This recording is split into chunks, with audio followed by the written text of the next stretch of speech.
মেরাজের রজনীতে রাসূল পাক সাল্লাল্লাহু আলাইহি ওয়াসাল্লাম আল্লাহ পাককে কি সরাসরি নিজের চোখে দেখেছিলেন কি না, এই ব্যাপারে সাহাবায়ে কেরামের মধ্যে দুইটা মত পাওয়া যায়।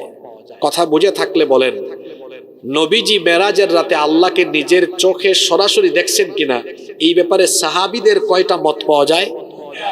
পুরুষ মানুষের মতো জবাব দেন, কয়টা?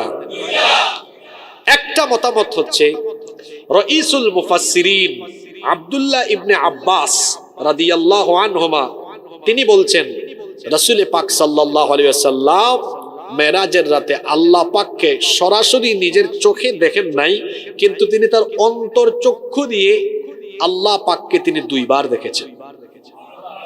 এটা এই বর্ণনা কার? আব্দুল্লাহ ইবনে আব্বাস রাদিয়াল্লাহু আনহুমা।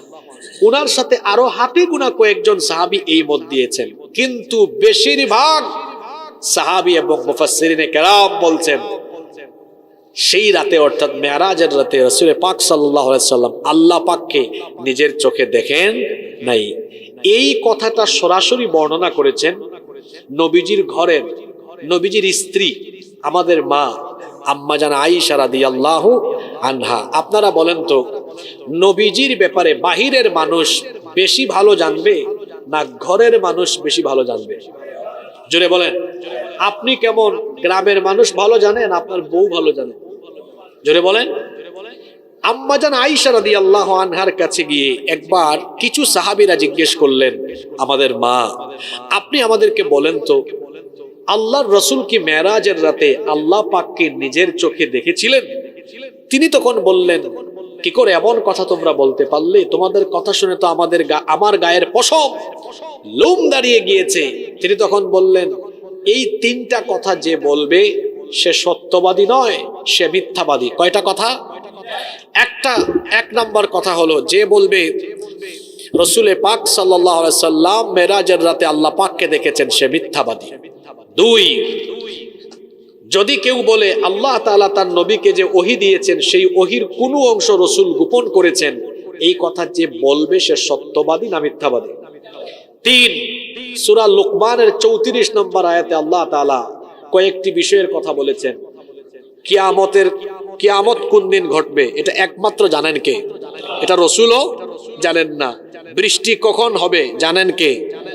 তিন, মায়ের পেটে কি আছে জানেন কে? চার, আগামীকাল কে কি অর্জন করবে জানেন কে?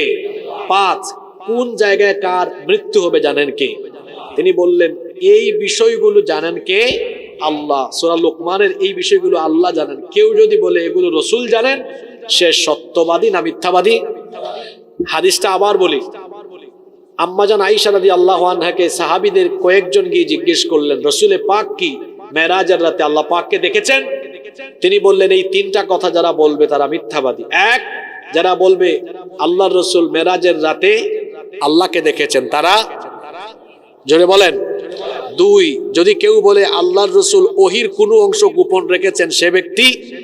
তিন, সূরা লুকমানের 34 নম্বর আয়াতে যে কয়েকটি বিষয় বলা হয়েছে, যদি কেউ বলে এগুলো রাসূল জানেন সে হলো মিথ্যাবাদী। তাহলে আয়েশা রাদিয়াল্লাহু আনহার বর্ণনা পাওয়া গেল, তিনি বলছেন না, রাসূল আল্লাহ তাআলাকে সেদিন কি করেন নাই? দেখেন নাই। কেমনে দেখবেন বলেন তো? আমাদের এই চক্ষু দুর্বল, এই দুর্বল চক্ষু দিয়ে তো আমরা মহান শক্তিশালী আল্লাহ তাআলাকে আমাদের আয়ত্তের ভেতরে আনতে পারবো? লা তুদরিকুহুল আবসার ওয়া হুয়া ইউদরিকুল আবসার। এই চর্মচক্ষু দিয়ে আল্লাহ তাআলাকে দৃষ্টির ভেতরে আনা যাবে না, বরং তিনি সবকিছু দেখেন। সুবহানাল্লাহ। আপনারা মুসা নবীর নাম জানেন, তিনি আল্লাহর সাথে কথা বলতেন। তুর পাহাড়ে আল্লাহর সাথে তার কথা হচ্ছে, কথোপকথন হচ্ছে, বলতে বলতে বলতে বলতে আবেগ বেড়ে গিয়েছে। ছিল অডিও কল, ওই যে দেখেন না মেসেঞ্জারে হোয়াটসঅ্যাপে অডিও কল আছে, ভিডিও সাইন আছে না, ওইটাতে ক্লিক করলে ক্রিং ক্রিং আওয়াজ হয়, রিকোয়েস্ট চলে আসে, তাই না? মুসা নবী ছিলেন অডিও কলে, হঠাৎ করে ভিডিও কল, আল্লাহ আপনার কথা খালি শুনলেই হবে না, কথা বললে হবে না, আপনারে আমি দেখবো। আল্লাহু আকবার। আল্লাহ তাআলা বললেন, মুসা লান তারানি, তুমি কখনো আমাকে দেখতে পাবে না। তিনি বললেন, আল্লাহ আমি আপনাকে দেখবই, আপনার কথা যদি এত সুন্দর হয়, না জানি আপনি কত দুনিয়া সুন্দর, মানুষ সুন্দর, আসমান সুন্দর, জমিন সুন্দর, সুন্দরে সুন্দরে পাল্লা, জানি না কত সুন্দর তুমি আল্লাহ, জানি না কত সুন্দর তুমি আল্লাহ। সুবহানাল্লাহ। তিনি বলেন, আল্লাহ আপনার কথা এত সুন্দর, না জানি আপনি কত, আপনাকে অবশ্যই আমি দেখতে চাই। আল্লাহ বললেন, তুমি আমাকে দেখতে পারবে না, এই কোয়ালিটি, এই শক্তি তো তোমার নাই। তিনি বলেন, না আল্লাহ আমি দেখবো। আল্লাহ বললেন, মুসা তো দেখি আমারে ছাড়েই না। আল্লাহ বললেন, ঠিক আছে মুসা, আমার নূরের সামান্য তাজাল্লি দিচ্ছি, যদি এটা সহ্য করতে পারো তাহলে সম্ভবত তুমি আমাকে দেখতে পাবে। সামান্য একটু নূরের তাজাল্লি ফেলার পরে মুসা নবী ওখানেই অজ্ঞান, বেহুশ হয়ে গেলেন। আল্লাহু আকবার। আল্লাহ হুশ ফিরাই দিলেন। মুসা নবী বুঝলেন, আমার মতো দুর্বল মানুষ দুর্বল চক্ষু দিয়ে আল্লাহ তাআলাকে দেখা সম্ভব না অসম্ভব। বলেন, আল্লাহ ভুল হয়ে গেছে, মাফ করে দেন। তাহলে কি আল্লাহ তাআলাকে দেখা যাবে না? অবশ্যই দেখা যাবে। সাহাবীরা আল্লাহর নবীকে জিজ্ঞেস করলেন, হাল নারা রাব্বুনা ইয়াউমাল কিয়ামা, ওগো আল্লাহর নবী, কিয়ামতের দিন কি আমরা আমাদের রবকে দেখতে পাবো? আল্লাহর নবী বললেন, পরিষ্কার আকাশে রাতের বেলা চাঁদ দেখতে কি তোমাদের কোনো অসুবিধা হয় নাকি? সাহাবীরা বললেন, না। আল্লাহর নবী বললেন, পরিষ্কার আকাশে দিনের বেলা সূর্য দেখতে তোমাদের কি কোনো অসুবিধা হয় নাকি? সাহাবীরা বললেন, না। আল্লাহর নবী বললেন, পরিষ্কার আকাশে দিনের সূর্য আর রাতের চাঁদ দেখতে যেমন কারো কোনো অসুবিধা হয় না, জান্নাতে ঠিক তেমনি ভাবে জান্নাতীরা আল্লাহকে চোখের সামনে দেখতে কোনো অসুবিধা হবে না। সেই দিন আল্লাহ তাআলা জান্নাতীদের সামনে এসে জান্নাতীদেরকে দিদার দিবে। আল্লাহ সেই পবিত্র অনুষ্ঠানে তুমি আমাদেরকে শামিল করে দিও। তাহলে আমরা এই ঘটনা জানলাম যে মেরাজের রাতে আল্লাহর রাসূল আল্লাহ তাআলাকে দেখেছেন কিনা। কয়টা মত? জোরে বলেন, কয়টা? এখন আমি আপনাদের উপর ছেড়ে দিলাম, আপনারা ঘরের মত গ্রহণ করবেন না ঘরের বাইরেরটা গ্রহণ করবেন। আমাদের কমন সেন্স কি বলে, ঘরেরটা বেশি শক্তিশালী হবে না বাইরেরটা? জোরে বলেন, ঘরেরটা না বাইরেরটা? অবশ্যই ঘরেরটা। কারণ রাসূল যদি আল্লাহ তাআলাকে দেখতেন, এটা কি তার স্ত্রীর সাথে শেয়ার করতেন না? জোরে বলেন, করতেন কিনা? যেখানে প্রথমবার জিবরিলের সাথে সাক্ষাৎ হওয়ার পরেই এই ঘটনা তিনি প্রথমবার এসে শেয়ার করেছেন, বাহিরের কারো সাথে না ঘরের কারো সাথে? জোরে বলেন, কার সাথে? আপনার চাকরির বেতন বাড়লে, আপনার জীবনে গুরুত্বপূর্ণ কোনো কিছু হইলে সবার আগে গিয়ে কার সাথে শেয়ার করেন? ভাবির সাথে শেয়ার করেন, ঠিক না? তো রাসূল তো যেদিন সর্বপ্রথম ওহীপ্রাপ্ত হয়েছেন, সেই দিনও ঘরে এসে আগে ঘরের মানুষের সাথে শেয়ার করেছেন। তাহলে যদি তিনি আল্লাহ তাআলাকে দেখতেন, তিনি কি তার স্ত্রীর কাছে বিষয়টা শেয়ার করতেন না? জোরে বলেন, শেয়ার করতেন না? অবশ্যই করতেন। তাহলে ঘরের মতামতটা নিলে দেখা যায় সেই দিন আল্লাহর সাথে তার কথা হয়েছে, আল্লাহর সান্নিধ্য পর্যন্ত, আল্লাহর সান্নিধ্যে গিয়েছেন, আল্লাহর নিদর্শন দেখেছেন, কিন্তু মহান আল্লাহকে তিনি নিজের চোখে দেখেন না। আর ইবনে আব্বাসের মত নিলেও তো তিনি কি বলছেন? ইবনে আব্বাস রাদিয়াল্লাহু আনহু বলছেন, দেখছেন কিন্তু তাও চোখে না। বলছেন দুইবার দেখছেন, কিন্তু কি দিয়ে দেখছেন? জোরে বলেন, অন্তর্চক্ষু দিয়ে। ওই মত নিলেও তো বোঝা যায় না নিজের চোখে না, বরং অন্তর্চক্ষু দিয়ে। বাহিরের মত এর চাইতে ঘরের মতটাই শক্তিশালী হবে, কম না বেশি? জোরে বলেন, কম না বেশি? রব্বুল আলামিন কোরআনুল কারীমের 17 নম্বর সূরা সূরাতুল ইসরা'র প্রথম আয়াতে এই জন্য বলেছেন, সওয়াবের নিয়তে আমার সাথে সবাই তেলাওয়াত করেন। আল্লাহ তাআলা বললেন, সুবহানাল্লাযী আসরা বিআবদিহি লাইলান মিনাল মাসজিদিল হারামি ইলাল মাসজিদিল আকসা আল্লাযী বারাকনা হাওলাহু লিনুরিয়াহু মিন আয়াতিনা ইন্নাহু হুয়াস সামিউল বাসীর। আল্লাহ তাআলা বলছেন, সুবহান সেই সত্তা যিনি তার বান্দাকে রাতের বেলা ভ্রমণ করিয়েছেন, মসজিদে হারাম থেকে মসজিদে আকসা পর্যন্ত আল্লাযী বারাকনা হাওলাহু, যার চতুর্পাশকে তিনি বরকতময় করে রেখেছেন। কেন আল্লাহ তাআলা এই সফরটুকু করালেন? লিনুরিয়াহু মিন আয়াতিনা, যাতে করে আল্লাহ তার বান্দাকে তার নিদর্শন সমূহ দেখাতে পারে। এই মহাবিস্ময়কর ঘটনার স্টার্ট হলো কিভাবে, শুরুটা হলো কিভাবে? এবার হাদিস শরীফ থেকে শুনেন। বুখারীর বর্ণনায় হাদিস এসেছে, আল্লাহর নবী বলেছেন, আমি কাবা ঘরের হাতিমে, কাবা ঘরের হিজরে আমি সেখানে শুয়া ছিলাম, ঘুমন্ত অবস্থায় ছিলাম। এমন সময় সাইয়েদনা জিবরিল আমার কাছে আসলেন। সাইয়েদনা জিবরিল এসে তিনি আমাকে সেখান থেকে উঠায়া জমজম কূপের কাছে নিয়ে গেলেন। জমজম কূপের পাশে নিয়ে আমাকে শোয়ানোর পরে আমার গলার নিচ থেকে নাভি পর্যন্ত এই অংশটুকু চিরে, দ্বিখণ্ডিত চিরে একেবারে বুকটা চিরে ফেললেন। চিরে ফেলার পরে এরপরে আমার ভেতর থেকে কলব, হৃৎপিণ্ডটা বের করলেন।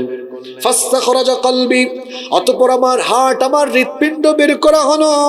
সুম্মা উতীতু বিদস্তিম মিন যাহাবিম মামলুআতিন ঈমানা, স্বর্ণের তৈরি একটা পাত্র আনা হলো, যেই পাত্র ঈমান দ্বারা পরিপূর্ণ ছিল। সুবহানাল্লাহ। স্বর্ণের তৈরি সেই পাত্র এনে আমার হৃৎপিণ্ড সেখানে রেখে জমজমের পবিত্র পানি দিয়ে ধৌত করে, অতঃপর ফাগসিলা কলবি সুম্মা হুশিয়া সুম্মা উঈদা, আমার এই কলবকে জমজমের পবিত্র পানি দিয়ে ধৌত করার পরে আবার সেটা প্রতিস্থাপন করা হলো। এটার নাম হলো ওপেন হার্ট সার্জারি। নবীজির সাক্ষ্য সদর সেই দিন আরেকবার হয়েছিল। এর আগে বনু সাদ গোত্রে থাকাকালীন, মা হালিমাতুস সাদিয়ার কাছে থাকাকালীন আরেকবার তার সাক্ষ্য সদর হয়েছিল। মেরাজের ঘটনা শুরু করবার আগে জমজম কুয়ার কাছে এনে আল্লাহ নবীর গলার নিচ থেকে একেবারে বুক পর্যন্ত ছিঁড়ে এরপরে সাক্ষ্য সদর, সিনা ছাক, এই ঘটনাটা যিনি ঘটালেন, জোরে বলেন তিনি কি? প্রশ্ন হতে পারে যে গলার নিচ থেকে নাভি পর্যন্ত এতটুকু অংশ চিরে হার্ট বের করে এটাকে কেন জমজমের পবিত্র পানি দিয়ে ধৌত করে, হিকমা আর ইলম দিয়ে পরিপূর্ণ করে দেওয়া হলো। কারণ নবীজি এখন এমন একটা সফর আরম্ভ করবেন যা পৃথিবীতে এর আগে কেউ করেনি, কিয়ামত পর্যন্ত এইরকম বিস্ময়কর সফর আর কেউ করতে পারবেও না। আল্লাহু আকবার। তিনি যাবেন কোথায়? তিনি 7 আসমান ভেদ করে, সিদরাতুল মুনতাহা ভেদ করে তার রবের সান্নিধ্যে যাবেন। এই সফরে যাওয়ার জন্য তাকে ওইভাবে প্রস্তুত করবার জন্য এই সিনা চাকের আজীব ঘটনাটি ঘটানো হয়েছে। সুবহানাল্লাহ। আল্লাহর নবী বলছেন, আমার কলব, আমার হৃৎপিণ্ড আবার প্রতিস্থাপন করা হলো। সুম্মা উতীতু বিল বুরাক, এরপরে একটা আজীব বাহন আমার জন্য আনা হলো, যেই বাহনের নাম হলো বুরাক। জোরে বলেন সেই বাহনের নাম কি? আল্লাহর হাবিব এই জন্তুর সংক্ষিপ্ত পরিচয় দিলেন। এই বাহনের পরিচয় দিয়ে তিনি বললেন, ওয়া হুয়া দাব্বাতুন আবিয়াদ, এটা হলো সাদা এক প্রকার জন্তু। তাওয়ীলুন ফাওকাল হিমার, যা গাধার চেয়ে খানিকটা লম্বা। ওয়া দুনাল বাগাল, এবং খচ্চরের চেয়ে ছোট। গাধার চেয়ে কিছুটা বড়, খচ্চরের চেয়ে কিছুটা ছোট। এরকম একটা জন্তু আনা হলো। এই জন্তুর নাম, এই বাহনের নাম হলো বুরাক। জোরে বলেন এই বাহনের নাম কি? বুরাক। এটা আরবি শব্দ, এটি বারকুন শব্দ থেকে এসেছে, যার অর্থ হলো বিদ্যুৎ। অর্থ কি? বারকুন শব্দের অর্থ হলো বিদ্যুৎ। আকাশে দেখবেন বৈশাখ জ্যৈষ্ঠ মাস সামনে আসতেছে, ঝড় তুফানের সময় আকাশে বিদ্যুৎ চমকায় না? বিদ্যুৎ চমকায়। এই যে বিদ্যুৎ বা আলো, আপনারা অনেকে জানেন আলোর গতি হলো প্রতি সেকেন্ডে 1,86,000 মাইল। কত? 1,86,000 মাইল। আমি তো এখানে জার্নি করে আসলাম। এই যে আমাদের আব্দুল হাই সাইফুল্লাহ ভাই ঢাকা থেকে এখানে আসলেন, হয়তো 300-350 কিলোমিটার জার্নি করে আসলেন। তো এই যে মেরাজের এই সফর, এটা শুরু হবে দুনিয়া থেকে। যাবেন 7 আসমান পাড়ি দিয়ে ঊর্ধ্বালোকে গমন করবেন। তো দ্রুততার সাথে যাওয়ার জন্য এরকম দ্রুতগামী একটা বাহনের দরকার আছে না নাই? জোরে বলেন। এটার নাম বোরাক কেন? বোরাক তো বারকুন থেকে এসেছে। বারকুন মানে বিদ্যুৎ। বিদ্যুতের যে আলোর গতি, এর চাইতেও আরো বেশি দ্রুত গতি সম্পন্ন হলো বোরাক। আপনারা জানেন আলোর গতি হলো প্রতি সেকেন্ডে 1,86,000 মাইল। প্রতি মিনিটে না সেকেন্ডে? জোরে বলেন। কথাটা কি শুনছেন? আবার বলি, প্রতি সেকেন্ডে আলোর গতি হলো 1,86,000 মাইল। সেকেন্ডে যদি 1,86,000 মাইল হয়, মিনিটে কত, ঘন্টায় কত? আল্লাহু আকবার। বোরাক হচ্ছে বৈদ্যুতিক আলোর গতির চাইতেও আরো অনেক অনেক অনেক গুণ বেশি দ্রুতগতি সম্পন্ন বাহন, যার গতি সম্পর্কে আল্লাহ নবী বলেছেন, ইয়াদাউ হাফিরাহু ইনদা মুনতাহা তারফিহ, তার চোখের দৃষ্টি যায় যত দূর, তার পায়ের কদম যায় ঠিক তত দূর। সুবহানাল্লাহ। সবার মুখ দিয়ে বাইর হয় নাই, কারণ এরা কথাটা বুঝে নাই। যদি বুঝতো এমনি বলতো না কথাটা। এই বোরাক, এই জন্তুটা এমন, তার চোখের দৃষ্টি যায় যত দূর। আচ্ছা, সকালবেলা আপনার সামনে যদি কোনো পাহাড়, পর্দা, আবরণ না থাকে, আপনার চোখের পাওয়ার অনেক দূর যাবে কি যাবে না? আচ্ছা বাদ দেন, আসমানের দিকে তাকাইলে দেখবেন একদম ওই যে মেঘের টুকরা পর্যন্ত, অতটুকু পর্যন্ত আমাদের চক্ষু যায় কি যায় না? যায় কি যায় না? বোরাক হচ্ছে এমন এক জন্তু, আল্লাহ নবী বলছেন এর গতি, স্পিডটা হলো এমন, তার চোখের সীমানা যায় যত দূর, তার এক পা ঠিক ফেলে সে তত দূর। এইরকম একটা বিস্ময়কর বাহন আল্লাহ নবীর জন্য আনা হলো। সুবহানাল্লাহ। আল্লাহ নবী এবার সেই বাহনে আরোহণ করলেন। ফারাকিবতুহু হাত্তা আতাইতু বাইতাল মাকদিস। আল্লাহর নবী বলছেন, আমি এই বাহনে চড়ে, এই বাহনে আরোহণ করে ফিলিস্তিনে অবস্থিত বাইতুল মুকাদ্দাস পর্যন্ত আসলাম। মসজিদে আকসার কাছে আসার পরে ফারাবাতুহু বিল হালাকাতিল্লাতী ইয়ারবিতু বিহাল আম্বিয়া। আমার আগে মসজিদে আকসার আশেপাশে আল্লাহ যত নবী রাসূল পাঠিয়েছিলেন, তারা যখন মসজিদে আকসায় আসতেন, মসজিদে আকসার বাহিরে যে পিলারের সাথে তারা তাদের বাহনের খুঁটি বাঁধতেন, আমিও বোরাকের দড়িটা ঠিক ওই জায়গায় বাঁধলাম। তারপরে আমি আর জিবরিল আমিন যখন মসজিদে আকসার ভেতরে ঢুকলাম, নজর করে দেখলাম আমার সম্মানে আল্লাহ তাআলা দুনিয়ার সকল নবী এবং রাসূল, অর্থাৎ আদম আলাইহিস সালাম থেকে নিয়ে ঈসা আলাইহিস সালাম পর্যন্ত সকল নবীকে আল্লাহ এই মসজিদে হাজির করেছেন আমাকে রিসিভ করার জন্য। সব নবীদেরকে আল্লাহ হাজির করেছেন আমাদের নবীকে একটু ওয়েলকাম করার জন্য। সুবহানাল্লাহ পড়বেন না? আল্লাহর নবী তো দেখে অবাক, সব নবীরা এই মসজিদে হাজির করেছেন কে? আল্লাহর নবী মসজিদের ভেতরে ঢুকলেন, সব নবীরা তাকে স্বাগত জানালেন। সেখানে আদম নবী থেকে নিয়ে ঈসা আলাইহিস সালাম পর্যন্ত সকল নবী এবং রাসূলগণ উপস্থিত ছিলেন। নামাজের ব্যবস্থা করা হলো, কিন্তু কে নামাজে ইমামতি করবে? কেউ সামনে যায় না। সাইয়েদনা জিবরিল আমিন আল্লাহর নবীর হাত ধরে ইমামতির জায়গায় তাকে এগিয়ে দিলেন। আল্লাহর নবীকে তিনি বললেন, ওগো আল্লাহর হাবিব, আপনি ইমামতির জায়গায় দাঁড়িয়ে যান, কারণ আল্লাহ তাআলা এখানে সকল নবী এবং রাসূলদেরকে আপনার পেছনে মুক্তাদি, মুসল্লি বানানোর মাধ্যমে আল্লাহ তাআলা আজকে আপনাকে ইমামুল আম্বিয়া ওয়াল মুরসালিন, সকল নবী এবং রাসূলদের ইমাম আল্লাহ আপনাকে আজকে বানিয়ে দিবেন। সব নবী এবং রাসূলদের ইমাম হিসাবে তিনি নামাজ আদায় করলেন। এভাবে আল্লাহ তাআলা তাকে সব নবী রাসূলদের ইমাম বানিয়ে দিলেন। সুবহানাল্লাহ পড়েন। নামাজ শেষ হলো। শেষ হওয়ার পরে জিবরিল আমিন আল্লাহর নবীর সামনে একটা দুধের পাত্র বা গ্লাস আর একটা মদের পাত্র বা গ্লাস আনলেন। আল্লাহর নবী দুধের পাত্র, দুধের গ্লাসটা গ্রহণ করলেন, পান করলেন। জিবরিল আমিন বললেন, আপনি তো স্বভাবজাত জিনিসটাই গ্রহণ করেছেন, যদি ওই মদের পাত্রটা গ্রহণ করতেন আপনার উম্মত পথভ্রষ্ট হয়ে যেত। আপনি দুধের পাত্র গ্রহণ করেছেন, আপনার উম্মতকে আল্লাহ হেদায়াতের দিশা দিবেন। সুবহানাল্লাহ। আপনারা এই পেকুয়া থেকে ঢাকায় গেলে গাড়ি কি এখান থেকে ছাড়লে একদম ঢাকায় গিয়ে থামে, না মাঝখানে কোথাও যাত্রা বিরতি দেয়? দেয় কিনা? আল্লাহ নবীর এই বিস্ময়কর সফরের একটা যাত্রা বিরতির জায়গা ছিল মসজিদে আকসা। এই বিস্ময়কর সফরের এই ঘটনার যাত্রা বিরতি যে জায়গাতে হয়েছিল, জোরে বলেন তো সেই জায়গার নাম, সেই মসজিদের নাম কি? মসজিদে, জোরে বলেন, মসজিদে। এই যে মসজিদে হারাম থেকে মসজিদে আকসা পর্যন্ত রাতের বেলা অল্প সময়ের ভেতরে আল্লাহ তার হাবিবকে নিয়ে আসলেন। এতটুকুর নাম ছিল, এই ঘটনার নাম ছিল, এই অংশটুকুর নাম ছিল ইসরা। জোরে বলেন এই অংশটুকুর নাম কি? এজন্য আল্লাহ বলছেন সুবহানাল্লাযী আসরা বিআবদিহি লাইলাম মিনাল মাসজিদিল হারামি ইলাল মাসজিদিল আকসা।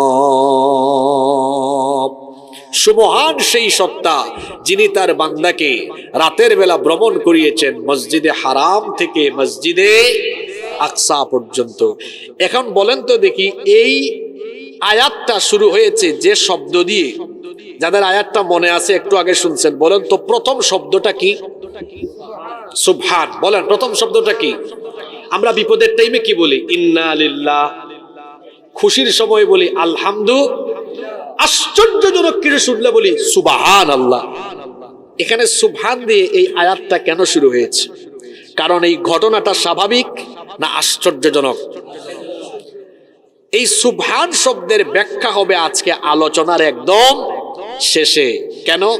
এখানে বিজ্ঞান ভিত্তিক অনেক কথা আছে। আজকে শুধু কিচ্ছা শোনানোর জন্য আমি আপনাদেরকে এই ঘটনা আনি নাই। এখানে বর্তমান সময় উপযোগী অনেক কথাও আছে, শিক্ষাও আছে, বিজ্ঞান ভিত্তিক অনেক তথ্য আছে। তাহলে এই আয়াতটা সুবহান দিয়ে কেন শুরু হয়েছে আমরা এটা জানবো আলোচনার একদম, বলেন, আলোচনার একদম শেষে। মসজিদে হারাম থেকে মসজিদে আকসা পর্যন্ত আল্লাহর হাবিবকে আনা হলো, একটা যাত্রা বিরতি হলো, নামাজ শেষ হলো, এবার পুনরায় আবার সফর আরম্ভ হয়েছে। এখন যে সফরটা আরম্ভ হবে মসজিদে আকসা থেকে, এটার নাম হলো মেয়ারাজ। জোরে বলেন এটার নাম কি? মেয়ারাজ শব্দটি এসেছে উরুজ থেকে, যার অর্থ হলো ঊর্ধ্বাকাশে বা ঊর্ধ্বলোকে, উপরের দিকে গমন করা। এখনকার সফর আর দুনিয়ায় না, এখন যাত্রা বিরতির পরে এখন সফর আরম্ভ হবে উপরের দিকে, যেতে যেতে যেতে যেতে একদম মহান আল্লাহ তাআলার সান্নিধ্যে পর্যন্ত নবীকে নিয়ে যাওয়া হবে। আল্লাহু আকবার। সাইয়েদনা জিবরিল আমিন আল্লাহর নবীকে নিয়ে রওনা করলেন। যেতে যেতে যেতে যেতে সুবিশাল এই মহাশূন্য পাড়ি দিয়ে প্রথম আসমানের কাছে চলে গেলেন। জিবরিল আমিন ফেরেশতাকে অর্ডার করলেন, ফেরেশতার কাছে অনুরোধ করলেন, প্রথম আসমানের দরজাটা খুলে দাও। আসমানের ফেরেশতা বলল, কে আপনি? আপনার সাথে কে? সাইয়েদনা জিবরিল আমিন তার পরিচয় দিলেন, বললেন, আমি জিবরিল, আমার সাথে এসেছেন খাতামুন নবিয়্যিন আশরাফুল আম্বিয়া ওয়াল মুরসালিন রাহমাতাল লিল আলামিন মুহাম্মাদুর রাসূলুল্লাহ। আমরা বলি সাল্লাল্লাহু আলাইহি ওয়াসাল্লাম। আল্লাহর হুকুমে আমরা আজ উপরের দিকে গমন করছি। আল্লাহ তার হাবিবকে তার সান্নিধ্যে নিয়ে যাওয়ার জন্য আজকে ডেকেছেন। প্রথম আসমানের ফেরেশতা প্রথম আসমানের দুবেন, প্রথম আসমানে যাওয়ার পরে আল্লাহর হাবিবের সাথে আদম আলাইহিস সালামের দেখা হয়ে গেল। আদম আলাইহিস সালাম পৃথিবীর প্রথম মানুষ না শেষ মানুষ? প্রথম নবী না শেষ নবী? আদম আলাইহিস সালামের কোটি কোটি সন্তান, কিয়ামত পর্যন্ত দুনিয়ায় যত মানুষ আসবে সবাই কার সন্তান? আরো জোরে বলেন, কার সন্তান? বাবা আদমের যত সন্তান আছে তার মধ্যে শ্রেষ্ঠ সন্তান হচ্ছেন মুহাম্মাদুর রাসূলুল্লাহ সাল্লাল্লাহু আলাইহি ওয়াসাল্লাম। এখন বাবার সাথে তার সন্তানদের মধ্য থেকে শ্রেষ্ঠ সন্তানের সাথে হাজার হাজার বছর পরে দেখা। এখন বলেন তো শ্রেষ্ঠ সন্তানকে দেখে সেই বাবা খুশি কম না বেশি? তিনি মহা আনন্দিত হলেন।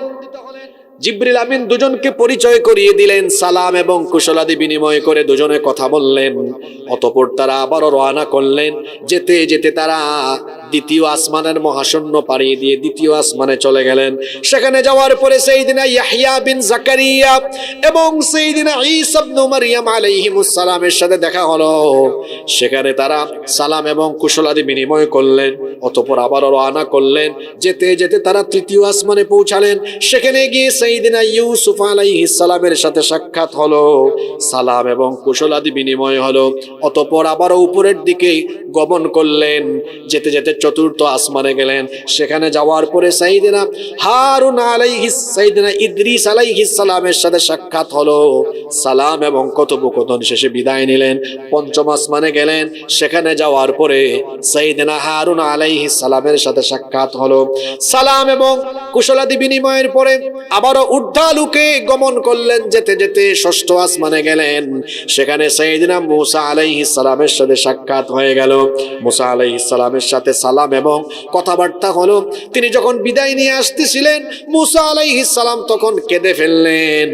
আল্লাহর নবী বললেন, ওগো আল্লাহর নবী মূসা, কেন আপনি বিদায় বেলা কান্না করছেন? মূসা আলাইহিস সালাম তখন বললেন, এজন্যই কান্না করছি, আমার পরে এমন একজন নবী দুনিয়াতে চলে এসেছেন, যিনি আখেরি নবী, শেষ নবী, যেই নবীর উম্মতের সংখ্যা কিয়ামতের দিন আমার উম্মতের চাইতে বহুগুণ বেশি হবে। কান্না করছি এই কারণে, যদি আমার উম্মত এরকম বেশি হতো, এই জন্য আমি আফসোস করে কান্না করছি। ষষ্ঠ আসমান থেকে আল্লাহর হাবিব মুসা নবীর কাছ থেকে বিদায় নিয়ে এরপরে উপরের দিকে রওনা করলেন। যেতে যেতে সপ্তম আসমানে চলে গেলেন।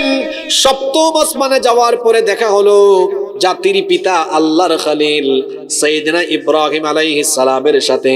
ইব্রাহিম আলাইহিস সালাম তখন বাইতুল মামুরের সাথে হেলান দিয়ে বসা ছিলেন। বাইতুল মামুর হলো ফেরেশতাদের কিবলা। পৃথিবীর 200 কোটি মুসলমানদের কিবলা হলো কাবা শরীফ। জোরে বলেন তো আমাদের কিবলার নাম কি? আস্তে বলবেন না, জোরে বলেন আমাদের কিবলার নাম কি? এটা কোন দেশে, কোন শহরে? মক্কা শহরে। এই যে কাবা শরীফ, এটা হচ্ছে গোটা পৃথিবীর সেন্টার, একেবারে মাঝখানে অবস্থিত। আর কাবা শরীফের ঠিক উপরে, 7 আসমানের উপরে, একদম কাবা ঘরের ঠিক উপরে ফেরেশতাদের কিবলা।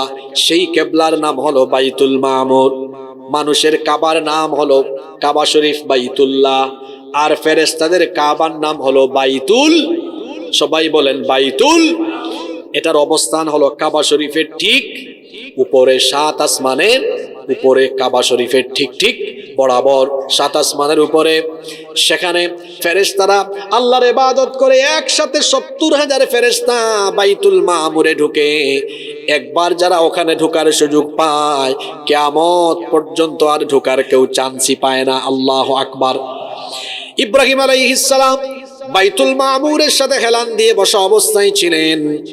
আল্লাহর হাবিবের সাথে সাক্ষাৎ হলো, সালাম এবং কথাবার্তা সবকিছু শেষ করার পরে এবার সাইয়েদনা জিবরিল আমিন 7 আসমান পাড়ি দিয়ে আল্লাহর নবীকে নিয়ে রওনা করলেন।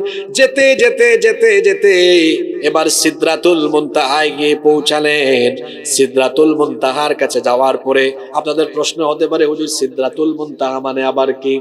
সিদরাহ এটা আরবি শব্দ, এর মানে হলো কুল গাছ, যেটাকে আমরা বড়ই বলি, বড়ই গাছ। মুনতাহা মানে শেষ প্রান্ত, অর্থাৎ সৃষ্টি জগতের শেষ প্রান্তের একটা জান্নাতি গাছ। এই গাছের ব্যাপারে আল্লাহর নবী বলেছেন, এই গাছের প্রত্যেকটি পাতা হাতির কানের চাইতেও বড়। সুবহানাল্লাহ কইতে পারলেন না, খালি ঠিক ঠিক কইতে পারেন। হ্যাঁ, ওয়াজ কি ভেতরে যায়, বুঝতেছেন? একটা গাছের পাতা হলো হাতির কানের চাইতেও বড়। সুবহানাল্লাহ। আর ফল হলো বৃহদাকার কলসি। আপনারা কলস বলেন না কলসি বলেন? জোরে বলেন, কি বলেন? গড়া। হায় রে হায়, আপনাদের ভাষা আর আমার বাড়ি তো সিলেটে, আমাদের ভাষা, এই 2 অঞ্চলের ভাষা কিন্তু খবর আছে। এখানে আসলে বলে বাজি কেনা সগম আসনি, আর আমরা সিলেট গেলে হইবা বাইসা আয়ুকা আউকা বউকা খাউকা যাউকা। 2 অঞ্চলের ভাষা খুব মারাত্মক।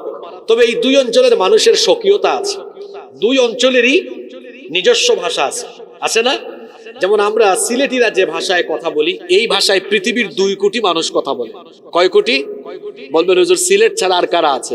ওই যে পশ্চিমবঙ্গ এবং এই যে আসামে বিভিন্ন এলাকায় এই ভাষায় মানুষ কি বলে, কথা বলে। এটার বর্ণমালাও আছে, নাগরি, নাগরি বর্ণমালা আছে। নাম কি বললাম একটু আগে, নাগরি। আর আপনাদের এই চট্টগ্রামেও এখানে আলাদা ভাষা আছে। বাংলা ভাষা এক জায়গায় আহত, আরেক জায়গায় নিহত। তো যাই হোক, বলতেছিলাম গড়া বলছেন না, খড়া, গড়া, গড়া।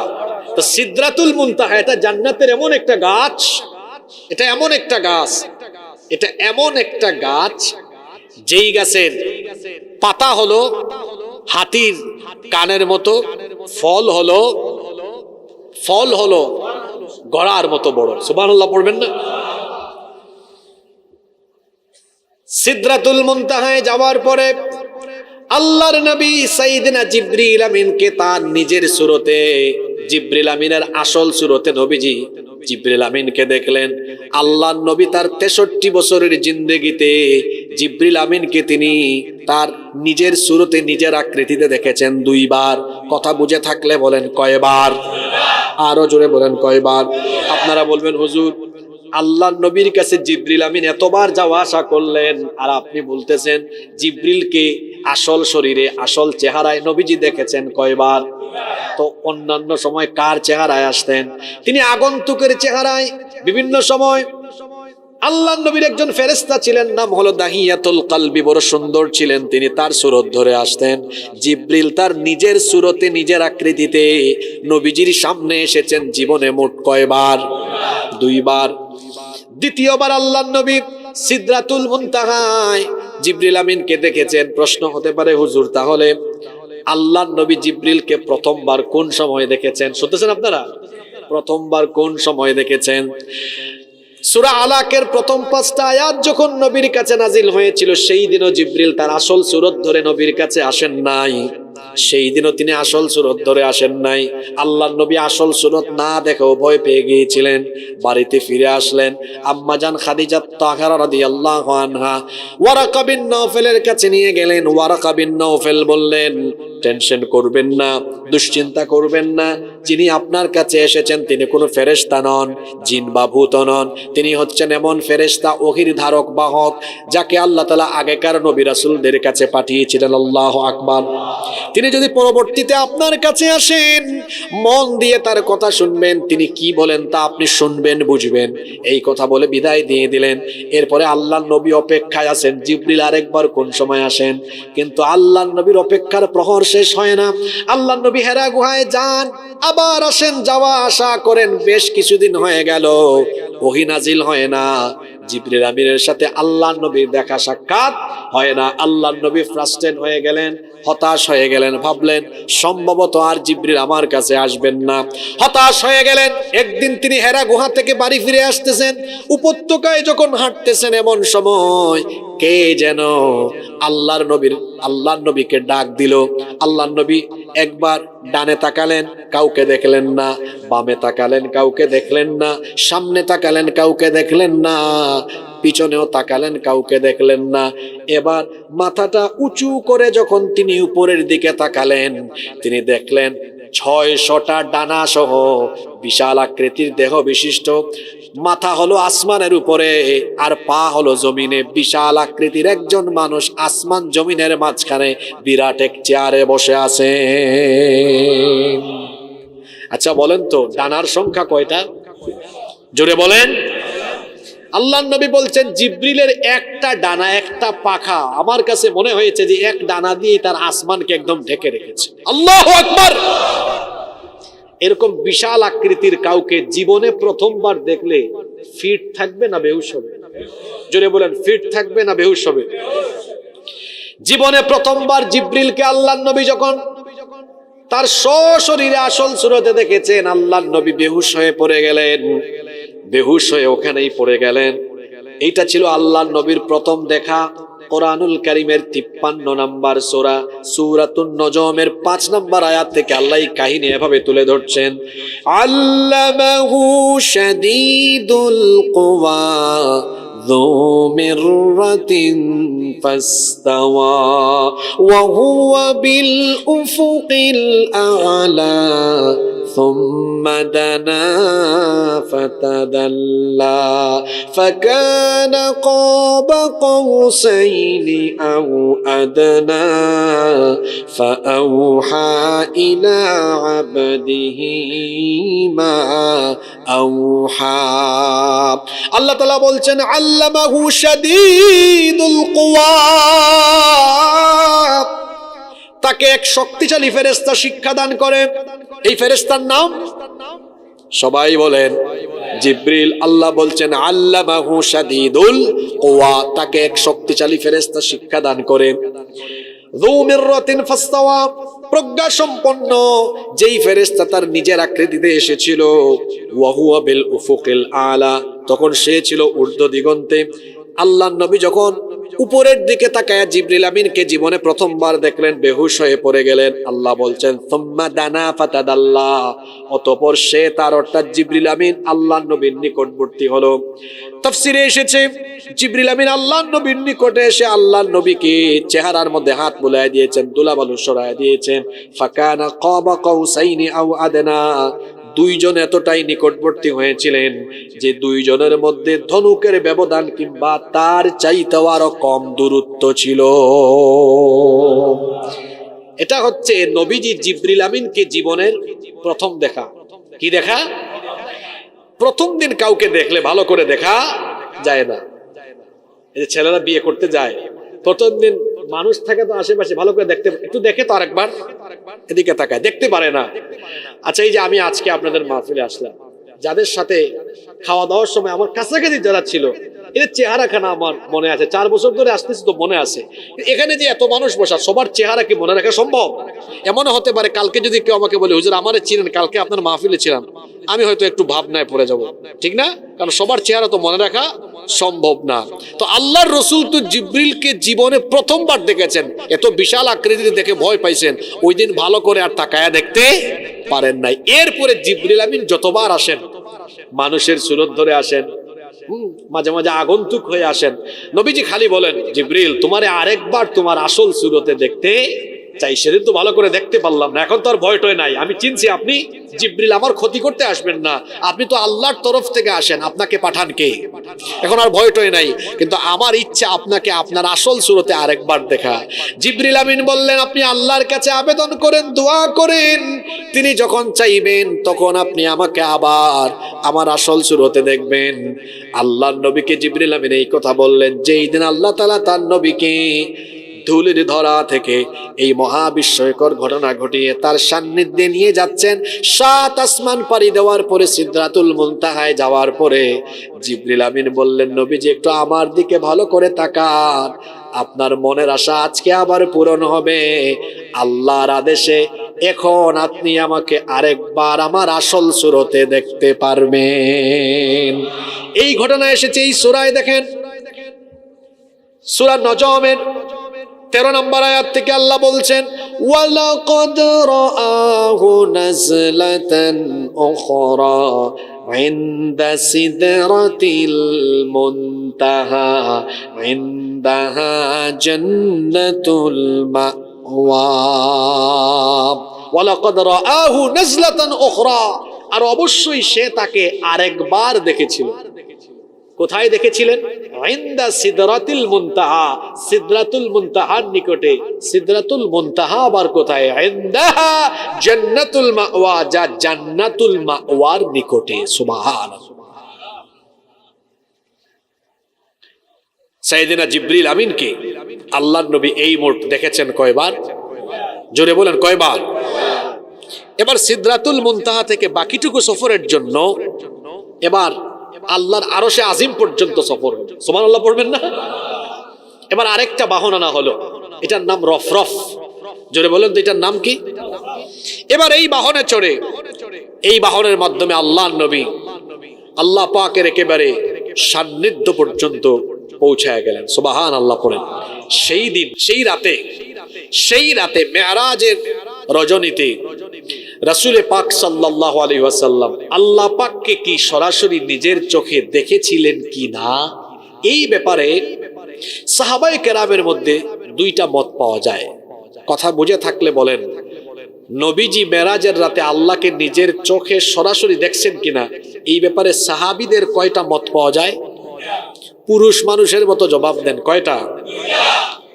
একটা মতামত হচ্ছে রাইসুল মুফাসসিরিন আব্দুল্লাহ ইবনে আব্বাস রাদিয়াল্লাহু আনহুমা, তিনি বলছেন রাসূল পাক সাল্লাল্লাহু আলাইহি ওয়াসাল্লাম মেরাজের রাতে আল্লাহ পাককে সরাসরি নিজের চোখে দেখেন নাই, কিন্তু তিনি তার অন্তর চক্ষু দিয়ে আল্লাহ পাককে তিনি দুইবার দেখেছেন। এটা এই বর্ণনা কার? আব্দুল্লাহ ইবনে আব্বাস রাদিয়াল্লাহু আনহুমা।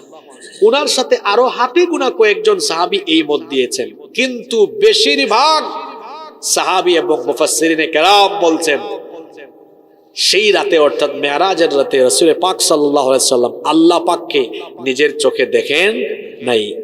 এই কথাটা সরাসরি বর্ণনা করেছেন নবীজির ঘরের, নবীজির স্ত্রী, আমাদের মা আম্মা জান আয়েশা রাদিয়াল্লাহু আনহা। আপনারা বলেন তো, নবীজির ব্যাপারে বাহিরের মানুষ বেশি ভালো জানবে না ঘরের মানুষ বেশি ভালো জানবে? জোরে বলেন। আপনি কেমন গ্রামের মানুষ ভালো জানেন, আপনার বউ ভালো জানে? জোরে বলেন।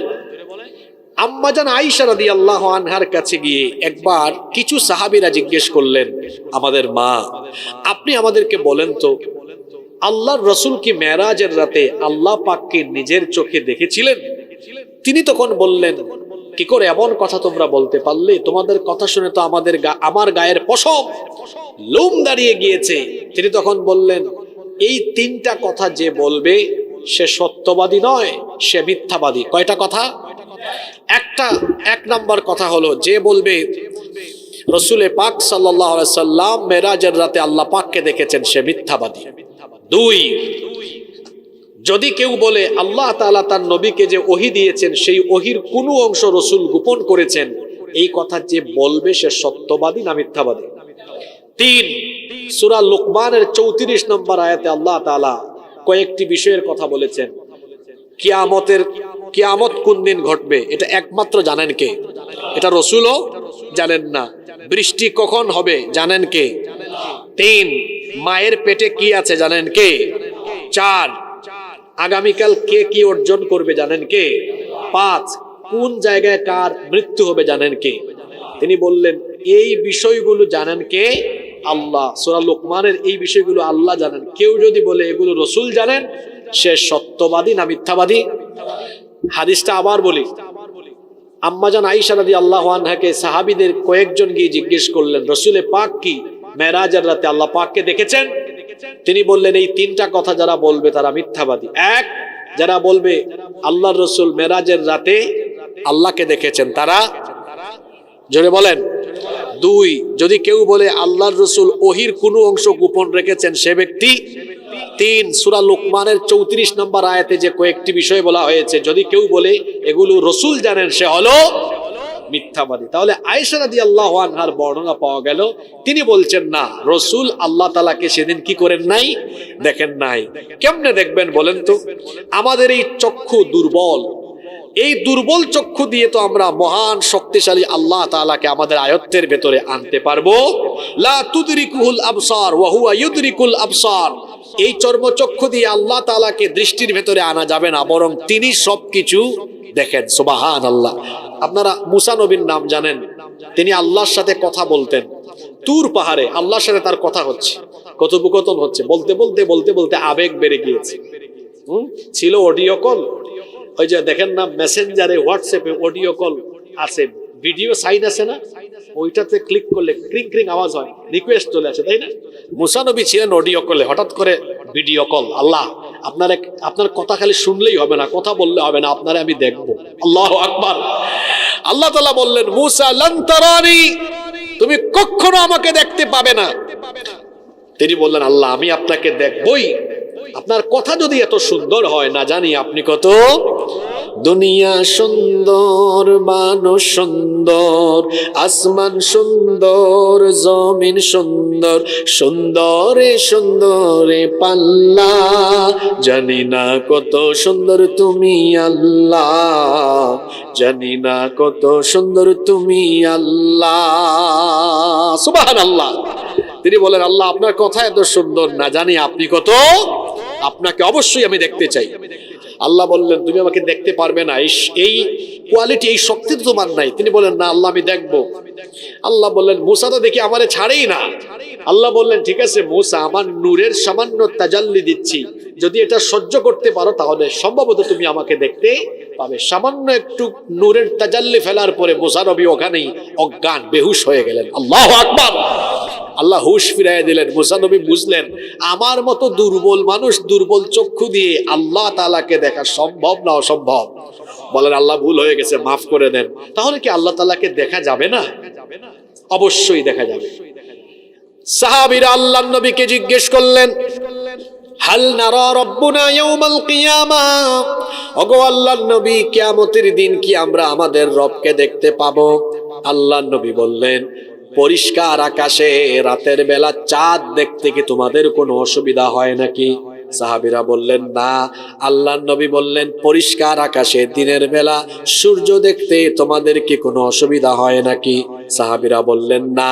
আল্লাহর নবী বললেন পরিষ্কার আকাশে দিনের সূর্য আর রাতের চাঁদ দেখতে যেমন কারো কোনো অসুবিধা হয় না, জান্নাতে ঠিক তেমনি ভাবে জান্নাতীরা আল্লাহকে চোখের সামনে দেখতে কোনো অসুবিধা হবে না। সেই দিন আল্লাহ তাআলা জান্নাতীদের সামনে এসে জান্নাতীদেরকে দিদার দিবে। আল্লাহ সেই পবিত্র অনুষ্ঠানে তুমি আমাদেরকে শামিল করে দিও। তাহলে আমরা এই ঘটনা জানলাম যে মেরাজের রাতে আল্লাহর রাসূল আল্লাহ তাআলাকে দেখেছেন কিনা। কয়টা মত? জোরে বলেন কয়টা? এখন আমি আপনাদের উপর ছেড়ে দিলাম, আপনারা ঘরের মত গ্রহণ করবেন না ঘরের বাইরেরটা গ্রহণ করবেন। আমাদের কমন সেন্স কি বলে, ঘরেরটা বেশি শক্তিশালী হবে না বাইরেরটা? জোরে বলেন ঘরেরটা না বাইরেরটা? অবশ্যই ঘরেরটা। কারণ রাসূল যদি আল্লাহ তাআলাকে দেখতেন এটা কি তার স্ত্রীর সাথে শেয়ার করতেন না? জোরে বলেন করতেন কিনা? যেখানে প্রথমবার জিবরিলের সাথে সাক্ষাৎ হওয়ার পরেই এই ঘটনা তিনি প্রথমবার এসে শেয়ার করেছেন, বাহিরের কারো সাথে না ঘরের কারো সাথে? জোরে বলেন কার সাথে? আপনার চাকরির বেতন বাড়লে, আপনার জীবনে গুরুত্বপূর্ণ কোনো কিছু হইলে সবার আগে গিয়ে কার সাথে শেয়ার করেন? ভাবির সাথে শেয়ার করেন, ঠিক না? তো রাসূল তো যেদিন সর্বপ্রথম ওহীপ্রাপ্ত হয়েছেন সেই দিনও ঘরে এসে আগে ঘরের মানুষের সাথে শেয়ার করেছেন। তাহলে যদি তিনি আল্লাহ তাআলাকে দেখতেন তিনি কি তার স্ত্রীর কাছে বিষয়টা শেয়ার করতেন না? জোরে বলেন শেয়ার করতেন না? অবশ্যই করতেন। তাহলে ঘরের মতামতটা নিলে দেখা যায় সেই দিন আল্লাহর সাথে তার কথা হয়েছে, আল্লাহর সান্নিধ্য পর্যন্ত আল্লাহর সান্নিধ্যে গিয়েছেন, আল্লাহর নিদর্শন দেখেছেন, কিন্তু মহান আল্লাহকে তিনি নিজের চোখে দেখেন না। আর ইবনে আব্বাসের মত নিলেও তো তিনি কি বলছেন?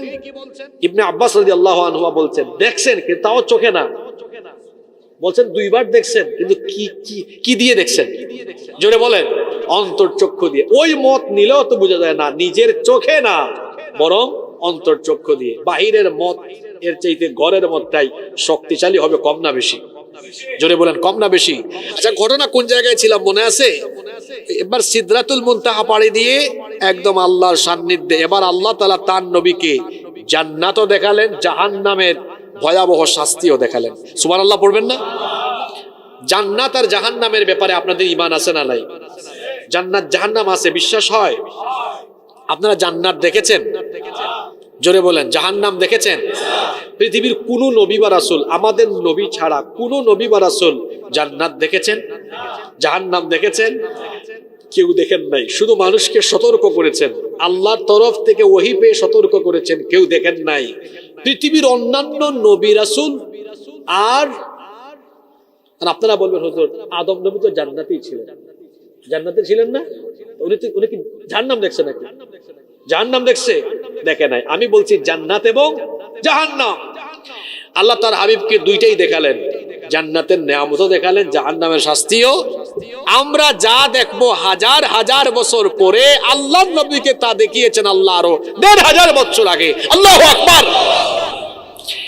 সেখানে সুদখুরের কি শাস্তি, জিনা ব্যভিচারের কি শাস্তি, গীবতের কি শাস্তি, আরো বিভিন্ন পাপের, এতিমের মাল খাইলে কি শাস্তি, বিভিন্ন পাপের অপকর্মের শাস্তি আল্লাহ তাআলা তার হাবিবকে নিজের চোখে দেখিয়েছেন, যাতে করে উম্মতকে তিনি এসে এই পাপ অপকর্মের ব্যাপারে সতর্ক করতে পারেন। আল্লাহু আকবার। যেহেতু লম্বা হয়ে যাবে বললে আমরা ওইদিকে যাচ্ছি না, আমাদের আরো গুরুত্বপূর্ণ কথা আছে। এই যে আমানতের খেয়ানত করা, তারপরে এতিমের মাল খাওয়া অন্যায়ভাবে, গীবত করা, চুগলখুরি করা, সুদ খাওয়া, জিনা ব্যভিচার করা, বিভিন্ন পাপের শাস্তির রকমগুলো কেমন আল্লাহ তার হাবিবকে দেখিয়েছেন। দেখানোর পরে এবার আবার ফিরে আসার পালা। ফিরে আসার সময় আল্লাহ তার হাবিবকে বলতেছেন, আপনি যে চলে যাচ্ছেন, আপনার উম্মতের জন্য আমার তরফ থেকে কোনো হাদিয়া, কোনো উপহার নিয়ে যাবেন না? আপনার উম্মতের জন্য আমি হাদিয়া রেখেছি। সেই হাদিয়া হলো আপনার উম্মতকে আমি জান্নাত দেওয়ার জন্য জান্নাতের চাবি আপনার কাছে দিয়ে দিচ্ছি। তারা যদি জান্নাতে যাওয়ার জন্য এই চাবিকাঠি নেওয়ার জন্য আমার কাছে ডেইলি আসে, আমি জান্নাতে যাওয়া সহজ করে দেব। সুবহানাল্লাহ। জান্নাতের চাবি হলো নামাজ। জান্নাতের চাবি কি? আল্লাহ বললেন, আপনার উম্মতের জন্য আমি 50 ওয়াক্ত নামাজ হাদিয়া হিসেবে দিলাম। আল্লাহর নবী বড় খুশি হলেন। 50 ওয়াক্ত নামাজ উম্মতের জন্য হাদিয়া নিয়ে নবীজি এবার ব্যাক করছেন, ফিরে আসতেছেন। প্রতিমধ্যে দেখা হলো মুসা আলাইহিস সালামের সাথে। জুড়ে বলেন, কোন নবীর সাথে? মুসা আলাইহিস সালাম জিজ্ঞেস করলেন, আল্লাহ আপনাকে কি কোনো হাদিয়া দিয়েছেন নাকি? আল্লাহর নবী বললেন, হ্যাঁ, আল্লাহ তাআলা আমার উম্মতের জন্য 50 ওয়াক্ত নামাজ দিয়েছেন। মুসা আলাইহিস সালাম বললেন, আপনি এত খুশি হয়ে চলে যাচ্ছেন কেন? আমি তো আপনার সিনিয়র নবী, আমার অভিজ্ঞতা আছে। আমার উম্মতকে আল্লাহ মাত্র 2 ওয়াক্ত নামাজ দিয়েছেন। এই 2 ওয়াক্ত নামাজ তারা ঠিক মতো আদায় করতে পারে নাই। এমন ঘাড় তেরা উম্মত ছিল আমার বনি ইসরাইল জাতি। আপনি আল্লাহর কাছে ফিরে যান, আবেদন করেন তিনি যেন আরেকটু কমায়া দেন। মুসা নবীর পরামর্শে তিনি আল্লাহর কাছে আবেদন করলেন। আল্লাহ তাআলা তার হাবিবের আবেদন মঞ্জুর করে 10 ওয়াক্ত নামাজ কমায়া দিলেন। এখন থাকলো কত ওয়াক্ত? 40 ওয়াক্ত নামাজ নিয়ে ফিরে আসতেছেন। মুসা নবী বললেন, আল্লাহ কতটুকু কমালেন? নবীজি বললেন, আল্লাহ মাত্র 10 ওয়াক্ত কমায় দিয়েছেন। মুসা নবী বললেন, আবার আল্লাহর কাছে আবেদন করেন তিনি যেন আরেকটু কমায় দেন, আপনার উম্মত পারবে না। আল্লাহর নবী পুনরায় আবেদন করলেন, আল্লাহ আরো 10 ওয়াক্ত কমালেন। এখন হইল কত ওয়াক্ত? 30 ওয়াক্ত নামাজ নিয়ে আসতেছেন। মুসা নবী বলতেছেন, না, আপনার উম্মত পারবে না। আবার আল্লাহর কাছে আবেদন করেন যেন আল্লাহ আরেকটু কমায় দেন। আল্লাহর নবী আবার আল্লাহর কাছে আবেদন করলেন। আল্লাহ তাআলা আবেদন মঞ্জুর করে আরো 10 ওয়াক্ত কমায়া দিলেন। এখন হইল কত ওয়াক্ত? 20 ওয়াক্ত হইল। 20 ওয়াক্ত নিয়ে চলে আসতেছেন। মুসা নবী বললেন, না, আপনার উম্মত পারবে না। আল্লাহর কাছে আবেদন করেন আল্লাহ তাআলা যেন আরেকটু কমায়া দেন। মুসা নবীর এই পরামর্শ শুনে আল্লাহর নবী আরেকবার আবেদন করলেন। আল্লাহ তাআলা আরো 10 ওয়াক্ত নামাজ কমায়া দিলেন। এখন হইল কত ওয়াক্ত? 10 ওয়াক্ত নামাজ নিয়ে ফিরে আসতেছেন। মুসা নবী বললেন, আপনার উম্মত 10 ওয়াক্তও পারবে না। আল্লাহর কাছে পুনরায় আবেদন করেন তিনি যেন আরেকটু কমায় দেন। এবার আল্লাহর নবী আবেদন করার পরে আল্লাহ আরো 5 ওয়াক্ত কমায়া দিলেন। এখন থাকলো কত ওয়াক্ত? মুসা নবী আবারও বললেন, না, বলেন আল্লাহকে আরো কমায় দিতে। আমার উম্মত 2 ওয়াক্তও পারে নাই, আপনার উম্মত 5 ওয়াক্ত কেমনে পারবে? আল্লাহর নবী বললেন, না, আমি আর ফিরে যাব না, আমার বড় লজ্জা লাগতেছে। এতবার ফিরে গিয়েছে, আবার ফিরে গেলে আমার কাছে খারাপ লাগবে, লজ্জা লাগতেছে, আমি আর ফিরে যাব না। এই 5 ওয়াক্ত নিয়েই আমি আমার উম্মতের কাছে চলে যাব। আল্লাহর নবী এবার চলে আসতেছেন। আল্লাহ তাআলা বলতেছেন, হাবিব, আমি 50 ওয়াক্ত নামাজ দিয়েছিলাম, এখন কমাতে কমাতে আপনার আবেদন মঞ্জুর করে 5 ওয়াক্ত দিলাম। মন খারাপ করেন না, দুঃখিত হইয়েন না যে 50 ওয়াক্ত থাকলে আমার উম্মত বেশি সওয়াব পাইতো, এমনটা ভাবিয়েন না। হ্যাঁ, দিয়েছিলাম 50, কমাতে কমাতে দিয়েছি 5। কিন্তু আপনার উম্মত যদি এখন 5 ওয়াক্ত নামাজও আদায় করে, সওয়াব আমি 5 ওয়াক্তের না দিয়ে 50 ওয়াক্ত নামাজের সওয়াব দান করে দিব। হ্যাঁ, সুবহানাল্লাহ কইতে পারি আমরা সুন্দর, কিন্তু 5 ওয়াক্ত নামাজে আমরা আসতে পরিস্থিতি বড় কঠিন। মাহফিলের প্যান্ডেলে মানুষের জায়গা হয় না, আর নামাজের টাইমে মসজিদে মানুষ পাওয়া যায় না। হাদিস শরীফের মধ্যে এসেছে, শয়তান কোন সময় হাসে আর কোন সময় কাঁদে। ভালো করে শুনেন, শয়তান কোন সময় হাসে আর কোন সময় কাঁদে। আল্লাহর নবী বলেছেন, যখন কোনো ব্যক্তি আল্লাহকে সাজদা দেয়, ইবলিস এটা দেখলে, শয়তান এটা দেখলে, ইয়াতাজালাশ শাইতানু ফায়াবকি, এটা দেখলে ইবলিস ওই ব্যক্তির কাছ থেকে দূরে চলে যায়। শয়তান এই ব্যক্তির সাজদার দৃশ্য দেখলে কাঁদে। এই হাদিস আমাকে আপনাকে বার্তা দিল, আমরা নামাজে গেলে ইবলিস কাঁদে, আর আমরা যখন নামাজে যাই না ইবলিস তখন হাসে। কথা বুঝে থাকলে সবাই বলেন দেখি, আমরা নামাজে গেলে ইবলিস হাসে না কাঁদে? সবাই বলেন, আমরা নামাজে গেলে ইবলিস কাঁদে না হাসে?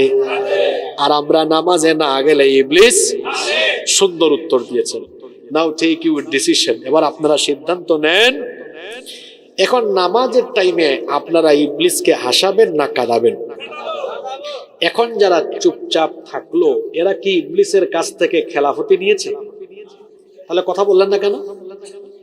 নামাজে গেলে ইবলিস কাঁদে, না গেলে ইবলিস হাসে। একজন চুপ থাকবেন না, নইলে আরো কঠিন কথা বলবো। এখন বলেন দেখি, নামাজের টাইমে বেটা শয়তানকে আপনারা হাসাবেন না কাঁদাবেন? জোরে বলেন। কাঁদাইতে হইলে নামাজ ছাড়বেন না আদায় করবেন? আদায় করেন। ওই যে আমার জাতীয় কবি বলেছেন, ঘুমাইয়া কাজা করেছ ফজর, তখনও জাগনি যখন জোহর, হেলায় খেলায় কেটেছে আসর, মাগরিবেরই শুনিয়া যান, এখনো জামাতে হরে শামিল, এখনো এর সাথে আছে স্থান, বাজিছে দামামা বাদরে আমামা, শির উঁচু করে মুসলমান, দাওয়াত এসেছে নয়া জামানার, ভাঙা কেল্লায় ওরে নিশান। কি বাস্তবিক কথা তার কবিতার প্রতিটি লাইনে তিনি বলেছেন। ফজর কেমনে যায় তিনি বলছেন, ঘুমাইয়া কাজা করেছ ফজর। ওই যে আরেকজন সুন্দর লিখেছে, ফজরের ক্ষণ গেল পরনি নামাজ, জোহরে ও ডুবেছিলে নিয়ে শত কাজ, ফজরের ক্ষণ গেল পরনি নামাজ, জোহরে ও ডুবেছিলে নিয়ে শত কাজ, হেলায় খেলায় গেল আসরের কাল, মাগরিবেও পড়লে না নামাজির সাজ, ফজরের ক্ষণ গেল পরনি নামাজ, জোহরেও ডুবেছিলে নিয়ে শত কাজ। এই যে ফজরের টাইমে ঘুমাইলেন, আপনি আসলেন না নামাজে, জোহরের নামাজের আগে আপনার জানাজা রেডি হওয়ার সম্ভাবনা আছে না নাই? কেমন করে ঘুমাও তুমি, কেমন করে ঘুমাও তুমি, ফজর করে কাজা, এমন তো হতে পারে জোহরে জানাজা। হতে পারে কি পারে? নামাজ যে ছাড়েন, কেমনে ছাড়েন? আপনার মগজে কি শয়তান পেশাব করলো নাকি? এই হাদিস কি মাথায় ঢুকে না? আপনি নামাজে না গেলে শয়তান হাসে, আর গেলে শয়তান কাঁদে। তো নামাজে গেলে আল্লাহ খুশি হন, না গেলে শয়তান খুশি হয়। আপনি কি ডেইলি 5 বার নামাজে না গিয়ে শয়তানের গোলামি করে শয়তানকে খুশি করবেন, না ডেইলি আল্লাহর গোলামি করে আল্লাহকে খুশি করবেন? সবাই তো বললেন না, খুশি করব কাকে? তাহলে আজকে কি আমরা এখান থেকে সিদ্ধান্ত নিতে পারি আর কোনোদিন মরার আগে নামাজ ছাড়বো না? ইনশাআল্লাহ। মেরাজের সর্বশ্রেষ্ঠ, মেরাজের হাদিয়া কি? সবাই বললেন না, মেরাজের হাদিয়া কি? সবাই বলেন। রোজা, হজ, যাকাত সব বিধিবিধান দেওয়া হয়েছে দুনিয়ায়, একমাত্র নামাজ দেওয়া হয়েছে 7 আসমানের উপরে আল্লাহর সান্নিধ্যে নিয়ে। আল্লাহ তার হাবিবকে উম্মতের জন্য 5 ওয়াক্ত নামাজ গিফট করে দিয়েছেন। সুবহানাল্লাহ। কষ্ট হচ্ছে আপনাদের? এবার শুনেন মজার ঘটনা। এই আশ্চর্যজনক মহাবিস্ময়কর ঘটনাটি শেষ করে ফজরের আগে আল্লাহর নবী চলে আসছেন। আসার পরে পরের দিন আবু জাহেল আল্লাহর রাসূলের কাছে আসছে। আল্লাহর নবী তো ডেইলি নতুন নতুন আয়াত সূরা নাজিল হয় আর তেলাওয়াত করে শোনান। তো আবু জাহেল এসে বলতেছে, মুহাম্মদ, আমরা বলি সাল্লাল্লাহু আলাইহি ওয়াসাল্লাম, তুমি তো প্রতিদিনই নতুন নতুন কথা শোনাও, আজকে কি কোনো নতুন সংবাদ আছে নাকি? আল্লাহর রাসূল বললেন, আজকে আশ্চর্যজনক এক নতুন সংবাদ আছে। আবু জাহেল তো নড়ে চড়ে বসলো, আশ্চর্যজনক কি আবার? বললেন আমি শুনবো কি হয়েছে। আল্লাহর নবী তখন বললেন, এদিকে তাকান, খেয়াল করে শোনেন। আল্লাহর নবী তখন বললেন, আল্লাহর নবী তখন, এই বাচ্চারা ওয়া নো মাইতো, কথা বলবেন না। আবু জাহাল বলতেছে কি ঘটনা ঘটলো? আল্লাহর রাসূল বললেন, আবু জাহাল, এই গত রাতে, শোনেন, এই গত রাতে আল্লাহ আমাকে মসজিদে হারাম থেকে মসজিদে আকসায় নিয়ে গেলেন। ওখান থেকে 7 আসমান পাড়ি দেওয়ায়া, সিদরাতুল মুনতাহা পাড়ি দেওয়ায়া আল্লাহ আমাকে তার সান্নিধ্যে নিয়ে গিয়েছেন। আপনারা সুবহানাল্লাহ পড়ছেন, কিন্তু আবু জাহাল সুবহানাল্লাহ পড়ে নাই। আবু জাহাল বলতেছে হায় হায়, বলে কি? ওই যে বললাম আপনাদের মগনামার কেউ যদি বলে, দোস্ত গত রাতে আমি পেকুয়া থেকে ঢাকায় গিয়ে, ঢাকা থেকে তুরস্ক গিয়ে, তুরস্ক থেকে মিশর গিয়ে তারপর আবার আসছি, আপনি বেটা তার সিরা পাগল হয়ে গেছে, বলবে না? আল্লাহ রসুল বলেন, আবু জাহাল, গত রাতে আমি মক্কা থেকে ফিলিস্তিনের মসজিদে আকসা, ওখান থেকে 7 আসমান পাড়ি দিয়া সিদরাতুল মুনতাহা পাড়ি দিয়ে আল্লাহর সান্নিধ্যে গিয়েছি। আবু জাহেল বলল, মুহাম্মদ, আমরা বলি সাল্লাল্লাহু আলাইহি ওয়াসাল্লাম, তুমি কি আজকে থেকে আবার সাংঘাতিক টাইপের পাগল হইলা না? সে বলল, মুহাম্মদ, আমরা বলি সাল্লাল্লাহু আলাইহি ওয়াসাল্লাম, তুমি যে কথাটা আমাকে এখন শোনালে কোন জোড়াতালি কিছুই দিব না, হুবহু এই ঘটনাকে আমি মক্কার সব মানুষের কাছে পৌঁছায় দিব।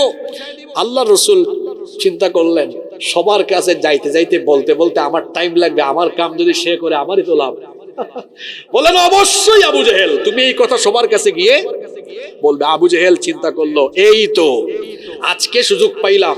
এতদিন ধরে আমি বলতেছি সে পাগল, কেউ বিশ্বাস করে না। আজকে নিশ্চিত গোটা মক্কার মানুষ তাকে পাগল হিসাবে একসাথে স্বীকৃতি দিবে।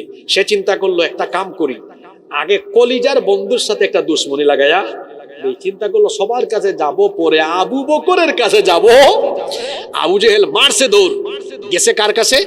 কথা বলেন না আপনারা, কার কাছে? আবু বকর রাদিয়াল্লাহু আনহুর কাছে গিয়ে বলতেছে, আবু বকর, কি খবর? তুমি কি জানো তোমার বন্ধু আমাকে কি বলেছে? আবু বকর রাদিয়াল্লাহু আনহু বললেন, আবু জাহেল, কি হয়েছে বলো, আমার বন্ধু কি বলেছেন, আমার রাসূল কি বলেছেন বলো। সে বলল, রাসূল যা বললেন, আবু জাহেল ঠিক এই কথাটা আবু বকরকে রাদিয়াল্লাহু আনহুকে বলেছেন। আবু জাহেল ভাবছিল আজকে আবু বকর সাংঘাতিক ফায়ার হবেন, ফায়ার হয়ে আল্লাহর নবীর উপর ঈমান ফিরে আনবেন। কিন্তু ঘটনা ঘটলো উল্টা। আবু বকর খুব মন দিয়ে শুনলেন, শোনার পরে বলতেছেন, আচ্ছা আবু জাহাল, কি ভাই, আচ্ছা আবু জাহাল, তুমি যে আমাকে ঘটনাটা শুনিয়েছো, রাসূল কি একদম হুবহু এরকম বলেছেন? আবু জাহেল খুব খুশি, মনে হয় আমার টুপ ঢিলছে, কয় অবশ্যই হুবহু এরকম বলেছেন। আবু বকর রাদিয়াল্লাহু আনহু এবার বললেন, যদি রাসূল হুবহু এভাবে বলেন, শোনো আবু জাহেল, একটা কথাও মিথ্যা না, সব সত্য। আমি বিশ্বাস করি আল্লাহ তার রাসূলকে মেরাজে নিয়েছেন। আবু জাহেল চিন্তা করলো, দেখছো কারবা, আসলাম ভেজাল লাগাইতে, ঘটে গেছে এখন উল্টাটা। তাড়াতাড়ি করে আবু বকর রাদিয়াল্লাহু আনহু গিয়েছেন নবীজির কাছে। নবীজির কাছে গিয়েছেন, নবীজি বললেন, কি ব্যাপার আবু বকর, এত তাড়াহুড়া করে আসতেছো, কিছু শুনছো নাকি? আবু বকর রাদিয়াল্লাহু আনহু বললেন, আবু জাহেল সব আমাকে বলে ফেলেছে। আল্লাহ রাসূল বললেন, আবু জাহেলের কাছ থেকে শোনার পরে তোমার কি মনে হয়? আবু বকর রাদিয়াল্লাহু আনহু বললেন, কোনো সন্দেহ নাই, শুধু আপনাকে জানাতে এসেছি এই ঘটনা সত্য, আমি এই ঘটনার উপর ঈমান আনলাম। আল্লাহর রাসূল শুনে বললেন, আবু বকর, তুমি তো আবু বকর নও, তুমি আজকে থেকে আবু বকর সিদ্দিক। সুবহানাল্লাহ। সেই দিন থেকে আবু বকর রাদিয়াল্লাহু আনহুর নামের সাথে আরো একটা শব্দ জোড়া হলো, নামটা কি? সিদ্দিক। আবু জাহাল কামটা করলো কি, গোটা মক্কার মানুষের কাছে গিয়ে এটা বলতেছে, মানে পয়সা ছাড়া চাকর আর কি, সবার কাছে পৌঁছায় দিতেছে। সবাই শুনে তো অবাক, সবাই রাসূলের কাছে আসছে। কষ্ট হচ্ছে আপনাদের? রাসূলের কাছে এসে বলতেছে, তারা এসে বলল, মুহাম্মদ আর আমরা বলি সাল্লাল্লাহু আলাইহি ওয়াসাল্লাম, আমরা আবু জাহালের কাছ থেকে যা শুনলাম এটা কি সত্যি? আল্লাহ রাসূল বললেন, হ্যাঁ সত্যি। তারা বলল, এটা কি করে সম্ভব? তুমি কি আমাদেরকে বোকা পেয়েছো? তুমি কি জানো না আমাদের কুরাইশ বংশে বড় বড় ব্যবসায়ী আছেন? তুমি কি জানো না মুহাম্মদ, আমরা বলি সাল্লাল্লাহু আলাইহি ওয়াসাল্লাম, তুমি কি জানো না আমাদের মক্কার ব্যবসায়ীরা যখন মক্কা থেকে ফিলিস্তিনে কোনো ব্যবসায়ী কাফেলা নিয়ে যান, দ্রুতগামী ঘোড়ায় চড়ে গেলেও তাদের যাইতে সময় লাগে 1 মাস, ফিরে আসতে সময় লাগে আরো, কথা বুঝতেছেন? তারা যুক্তি দিচ্ছে আমাদের ব্যবসায়ীরা যাইতে লাগে 1 মাস, আসতে লাগে। তুমি কি আশ্চর্য কথা বলতেছো? তুমি নাকি গত রাতে, তাও পুরা রাতে না, রাতের অল্প একটু সময়ের ভেতরে তুমি নাকি মসজিদে হারাম থেকে মসজিদে আকসা, এতটুকুও না, তুমি বলতেছো এরপরে 7 আসমান ভেদ করে সিদরাতুল মুনতাহা ফালায়া একদম আল্লাহ তাআলার সান্নিধ্যে গিয়েছো। এটা কি করে সম্ভব? হ্যাঁ, ঊর্ধ্বাকাশ বাদ মসজিদে হারাম থেকে মসজিদে আকসায় আসতে হতো যাইতে লাগে 1 মাস, আসতে লাগে 1 মাস। আমরা এটা বিশ্বাস করি না। তুমি যাও নাই, মিথ্যা বলতেছো। আল্লাহ রাসূল বললেন না, আল্লাহ আমাকে নিয়েছেন, কারণ আমাদের কাছে যাওয়া সম্ভব, আল্লাহর কাছে তা, জোরে বলেন, আমাদের কাছে যাওয়া সম্ভব, আল্লাহর কাছে তা সম্ভব। তারা বলল ঠিক আছে, আমরা বিশ্বাস করব। তুমি বলো তো দেখি, তুমি যে বলতেছো গেছো গত রাতে, বলো মসজিদে আকসার জানালা কয়টা, দরজা কয়টা? আল্লাহ রসুল কি দরজা জানালা গুনতে গিয়েছেন না আল্লাহর নিদর্শন দেখতে গিয়েছেন? কথা বলেন। আমাদের মধ্যে কিছু মানুষ আছে মসজিদে নামাজেও যায়, আবার অন্য কামেও যায়। একবার 2 দুস্থ মসজিদে নামাজ পড়ে বের হয়েছে, এক দুস্থ আরেক দুস্থকে বলে, দুস্থ দেখছো কারবার? কয় কি হয়েছে? কয় এই মসজিদে 103টা ফ্যান আছে। সে বলতেছে দোস্ত তুই গুনলি কেমনে? কয় হুজুরের কাম করছে, আমার কাম আমি করছি। হুজুর তিলাওয়াত করছে, লম্বা তেলাওয়াত, শেষ হয় না, আমি কি করব? অনেকে আছে আবার ওয়াজ শুনে বাড়ি গেলে ভাবি বলে কি ওয়াজ শুনছো? কয় আল্লাহই জানে, ভুলে গেছি সব। হ্যাঁ, কয় ওয়াজ কি হয়েছে জানি না, কিন্তু এই মাহফিলে 2টা চেয়ার ছিল আর দেখছি বাতি ছিল 70টা। কেউ বাতি গুনে, কেউ মসজিদে গিয়ে ফ্যান গুনে, আর কেউ নামাজ আদায় করে ওয়াজ শুনে, ঠিক না? আল্লাহর রসুলকে জিজ্ঞেস করতেছে মসজিদে আকসার দরজা কয়টা, জানালা কয়টা? রসুল কি এত কিছু খেয়াল করেছেন? মানে ওরা ভাবছে আমরা তো গেছি, আমাদের ব্যবসায়ীরা গিয়েছে, আমরা জানি। সে যদি সত্যিই যায় তো এখন কি হবে? ধরা খাবে। আল্লাহ রসুল চুপ, কোনো কথা বলেন না। আল্লাহ তাআলা বললেন নবী চুপ হয়ে যাবেন কেন? আপনি চিন্তা করেন না, আমি আল্লাহ আপনার চোখের সামনে মসজিদে আকসা তুলে ধরছি, দেখে দেখে সব বলে দেন। এরা বলছে দরজা জানালা কয়টা? রসুল দরজা জানালা তো বললেন, এমনকি কোন দেয়ালে কয়টা ইট আর পাথর তা সহ বর্ণনা দিয়ে দিলেন। কাফিররা আশ্চর্য, কিরে আশ্চর্য, আসলে তো সব সঠিক বলতেছে, কিন্তু এটা হইল কেমনে? ওই যে কাফেরদের অন্তরে জং ধরা, মরিচা লাগানো, খতামাল্লাহু আলা, সব উত্তর দেওয়ার পরেও বলে না আমরা বিশ্বাস করি না, আমরা ঈমান আনবো না, আমরা ঈমান। আজকে আলোচনার শুরুতে বলছিলাম না, এই শব্দ শুরু হয়েছে, এই আয়াত শুরু হয়েছে একটা শব্দ দিয়ে। শব্দটা কি? সবাই বললেন না, শব্দটা কি? এই বিজ্ঞানের যুগেও এটা অনেকের কাছে অবিশ্বাস্য হতে পারে। হুজুর এই যে আপনি এখানে 1.5 ঘন্টা ওয়াজ কইরা সময়টা নষ্ট করলেন, আজগুবি একটা কিচ্ছা বলে গেলেন, অযৌক্তিক কথা, কিভাবে সম্ভব এটা বলেন তো?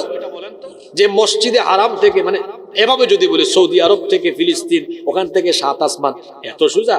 আপনি কি মানুষকে চাপাবাজি করে গেলেন? এখন বিজ্ঞানের যুগ, আমরা বিজ্ঞান মনস্ক, কি বলেন আপনি এগুলা? এটা অসম্ভব। আসেন ভাই, আপনার কাছে যা অসম্ভব আল্লাহর কাছে তা। হ্যাঁ, আপনি ভাবতে পারেন যে হুজুর আমরা তো পৃথিবীতে বাস করি, পৃথিবী একটা ছোট্ট গ্রহ, আমাদের সৌরজগতেরই একটা গ্রহ, আমাদের সৌরজগতের সেন্টারে আছে সূর্য। সূর্য এই সূর্য হলো পৃথিবীর চাইতে 13 লক্ষ গুণ বড়। মানে সূর্যের ভেতরে পৃথিবীর মতো 13 লক্ষ পৃথিবী ঢুকায় দেওয়া যাবে। সুবহানাল্লাহ পড়বেন না? এই যে লাইট, এগুলোর পাওয়ার কত আমি জানি না, হয়তো আমি ধরলাম 50 বা 100 ইউনিট এরকম হবে তো, তাই না? 50 বা 100 ইউনিট। আচ্ছা, এখানে এই প্যান্ডেলের বাইরে বাকি অংশটা আলোকিত হয় নাই, এই লাইট দিয়ে এইগুলো আলোকিত হয়েছে। গোটা পৃথিবীকে আলোকিত করে কয়টা লাইট? সানলাইট, সূর্য। এই সূর্যের পাওয়ার কত? বর্তমান বিজ্ঞানীরা গবেষণা করে বলেছেন সূর্যের তাপমাত্রা হলো, টেম্পারেচার হলো 1,40,00,000 সেন্টিগ্রেড। সুবহানাল্লাহ কইতে ইচ্ছা করলো না? 1,40,00,000। সবাই বলেন 1,40,00,000। এই যে আমার মোবাইলে টেম্পারেচার শো করছে কত ডিগ্রি? 18 ডিগ্রি। আচ্ছা, তো সূর্যের কাছে আছে কত? কথা বলেন। 1,40,00,000 সেন্টিগ্রেড। দিনের বেলা ছিল 28 ডিগ্রি, আছে 1,40,00,000। পাইছেন কত? 28। পুরাটা পাইলেন না কেন? সূর্য হলো পৃথিবী থেকে 15 কোটি কিলোমিটার দূরে, তাও সরাসরি হিট সূর্য দুনিয়ায় করতে পারে না। উপরে বায়ুমণ্ডলে আল্লাহ অনেকগুলো ফিল্টার বা স্তর সৃষ্টি করেছেন। আজকের বিজ্ঞান এগুলো গবেষণা করে নামও দিয়েছে, ট্রাপোস্ফিয়ার, স্ট্রাটোস্ফিয়ার, আইনোটোস্ফিয়ার, এরপরে ম্যাগনেটোস্ফিয়ার, এক্সোস্ফিয়ার, এইরকম অনেকগুলা ফিল্টার বায়ুমণ্ডলে আছে। সূর্যের আলো এসে ওখানে বাধাপ্রাপ্ত হয়। সূর্যের আলোটা ওখানে পিউরিফাই হয়ে যতটুকু আলো দুনিয়ায় আসলে মানুষ, জীবজন্তু, গাছপালা, উদ্ভিদ বেঁচে থাকবে, ফিল্টারিং করে করে আল্লাহ ঠিক ততটুকু আলো দুনিয়াতে পাঠান। সুবহানাল্লাহ। পুরাটা আসলে আমরা থাকতাম না, সব জ্বলে যাইতো? আচ্ছা, আপনি মেরাজের ঘটনাকে অস্বীকার করতে পারবেন এই দৃষ্টিকোণ থেকে? আচ্ছা, এই যে আগুন, মোমবাতির আগুন কত ডিগ্রি জানেন আপনারা? বিজ্ঞানীরা বলছেন 1000 ডিগ্রি। কত ডিগ্রি? সবাই কথা বলবেন, তাহলে ভালো লাগবে। মোমবাতির আগুন কত ডিগ্রি? 1000 ডিগ্রি। ওই যে কেরোসিন দিয়ে কুপি বাতি জ্বালায় না, কুপি, আপনারা এটাকে কি বলেন?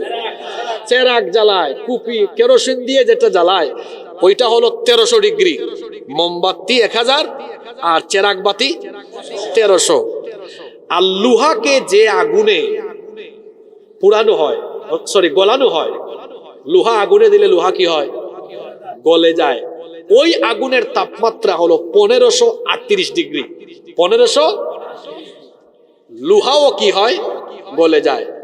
আপনি বিজ্ঞানের দোহাই দিয়ে বলবেন হুজুর 1538 ডিগ্রি তাপমাত্রায় লোহা গলে, আর আমাদের বিজ্ঞান বলে সূর্য 1,40,00,000 সেন্টিগ্রেড। কোথায় লোহা 1538, মানে 1538 ডিগ্রিতেই শেষ, লোহা গলে যায়। আর সূর্য হচ্ছে 1,40,00,000 সেন্টিগ্রেড। এত তাপমাত্রায় মানুষ তো যাওয়ার কথা না, ওখানে যাওয়ার আগেই তো জ্বলে পুড়ে ছাই হয়ে যাবে।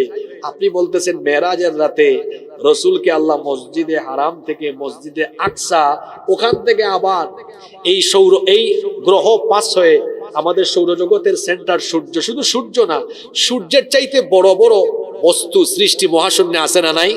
এই যে সন্ধ্যার পরে আকাশে তারা দেখলেন, এক একটা তারা হলো, যে সূর্য পৃথিবীর চেয়ে 13 লক্ষ গুণ বড়, এক একটা তারকা হলো সূর্যের চাইতে আরো হাজার হাজার কোটি গুণ বড়। এই তারকার চাইতে বড় কিছু মহাশূন্যে নাই? আছে। সেটা কি? ব্ল্যাক হোল, অন্ধকূপ। যখন এই তারকাগুলো ঘুরতে ঘুরতে এই ব্ল্যাক হোলে যায়, ছোট্ট বাচ্চা যেমন চকলেট চুষে খেয়ে ফেলে, ব্ল্যাক হোল এই সূর্যের চাইতে হাজার হাজার কোটি গুণ বড় তারকাকে গিলে তার পেটের ভেতর ঢুকায় দেয়। সুবহানাল্লাহ। এই ব্ল্যাক হোলের কথা আল্লাহ কোরআনে কারিমে বলেছেন, ফালা উকসিমু বিমাওয়াকিন নুজুম, শপথ ওই জায়গা। আর শব্দ চয়নের নমুনা দেখেন না আপনারা, আম মানুষ বুঝবেন না, হুজুররা বুঝবে এটা। মাওকিআ এক বচন, বহু বচনে হলো মাওয়াকিআ। নজম এক বচন, বহু বচনে হলো নুজুম। একটা দুইটা নক্ষত্র না, আল্লাহ বলতেছেন শপথ কসম ওই জায়গার যেখানে নক্ষত্র সমূহ এসে খসে খসে পড়ে যায়। সুবহানাল্লাহ। আপনি বলবেন হুজুর কি কিচ্ছা শুনাইলেন বলেন তো? মসজিদে হারাম থেকে মসজিদে আকসা, তারপর বলতেছেন এই যে সূর্য 1538 ডিগ্রি তাপমাত্রায় লোহা গলে, তো সূর্য 1,40,00,000 সেন্টিগ্রেড, এত হিট, এত তাপমাত্রা, তার চেয়ে আরো বড় বড় বস্তু নক্ষত্র আছে। প্রথম আসমানের মহাশূন্য, এরপরে প্রথম আসমান। আমাদের বিজ্ঞান তো প্রথম আসমানের নিচের মহাশূন্যের অল্প একটু জায়গা পর্যন্ত গবেষণা চালাতে পেরেছে, বাকি অংশ সম্পর্কে তারা এখনো জানেও আপনি বলতেছেন প্রথম আসমান, দ্বিতীয় আসমান, তৃতীয়, চতুর্থ, পঞ্চম, ষষ্ঠ, সপ্তম, সিদরাতুল মুনতাহা, তারপরে আল্লাহর দরবারে আল্লাহর নবী গিয়েছেন। অসম্ভব, আমরা এটা মানি না। বিজ্ঞানের দোহাই দিয়ে আপনি বলতে পারেন মানি না। কারণ আমেরিকান নাসা, তারা যে নবযানে করে নভোচারীরা মাঝে মাঝে যায়, চাঁদেও গিয়েছে। কোনদিন শুনবেন তারা একেবারে মঙ্গল গ্রহ সুদ্ধা ওখানে দখল করে ঘর বাড়ি বানিয়ে ফেলছে, শুনতে পাবেন হয়তো। উপরের দিকে গেলে তারা দেখবেন পিঠের মধ্যে অক্সিজেনের সিলিন্ডার নিয়ে যায়, কারণ উপরে গেলে অক্সিজেন ধীরে ধীরে কি হয়, কমে যায়। তো আপনি বলবেন রসুল ১৫০০ বছর আগে গিয়েছেন, কয়টা অক্সিজেন সিলিন্ডার নিয়ে উঠছেন? আমরা এটা বিশ্বাস করি না। শোনেন তাহলে এবার, আপনার জ্ঞানে আর বিজ্ঞানীদের জ্ঞানে এমন বহু বিষয় আছে যা অসম্ভব, কিন্তু আল্লাহর কুদরত দ্বারা তা। যেমন আপনাকে কয়েকটা উদাহরণ দেই। বলেন তো, আগুনের মধ্যে কোনো মানুষকে ফেললে ওই মানুষ থাকবে না জ্বলে যাবে? সবাই কথা বলেন, থাকবে না জ্বলে যাবে? কিন্তু ইব্রাহিম আলাইহিস সালামকে যখন নমরুদ আগুনে ফেলেছিল, ইব্রাহিম নবীকে কি আগুন জ্বালাতে পেরেছে? তা আমার আপনার জ্ঞান বলে আগুন মানুষ পুরায়, আর আল্লাহ সেদিন তার কুদরত দেখিয়েছেন। নমরুদের জ্বালানো আগুনকে আল্লাহ ইব্রাহিম নবীর জন্য জান্নাতের ফুল বাগান, আরামদায়ক বাগানে পরিণত করেছেন।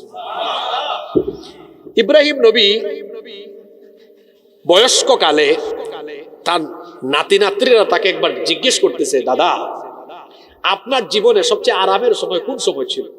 তিনি বলতেছেন, আমার জীবনের সবচেয়ে আরামের সময়টা ছিল যখন নমরুদ আমাকে আগুনে ফেলেছিল। ওই সময় আল্লাহ আমাকে এমন আরাম দিয়েছেন, এমন আরাম আমি আর জীবনেও পাইনি।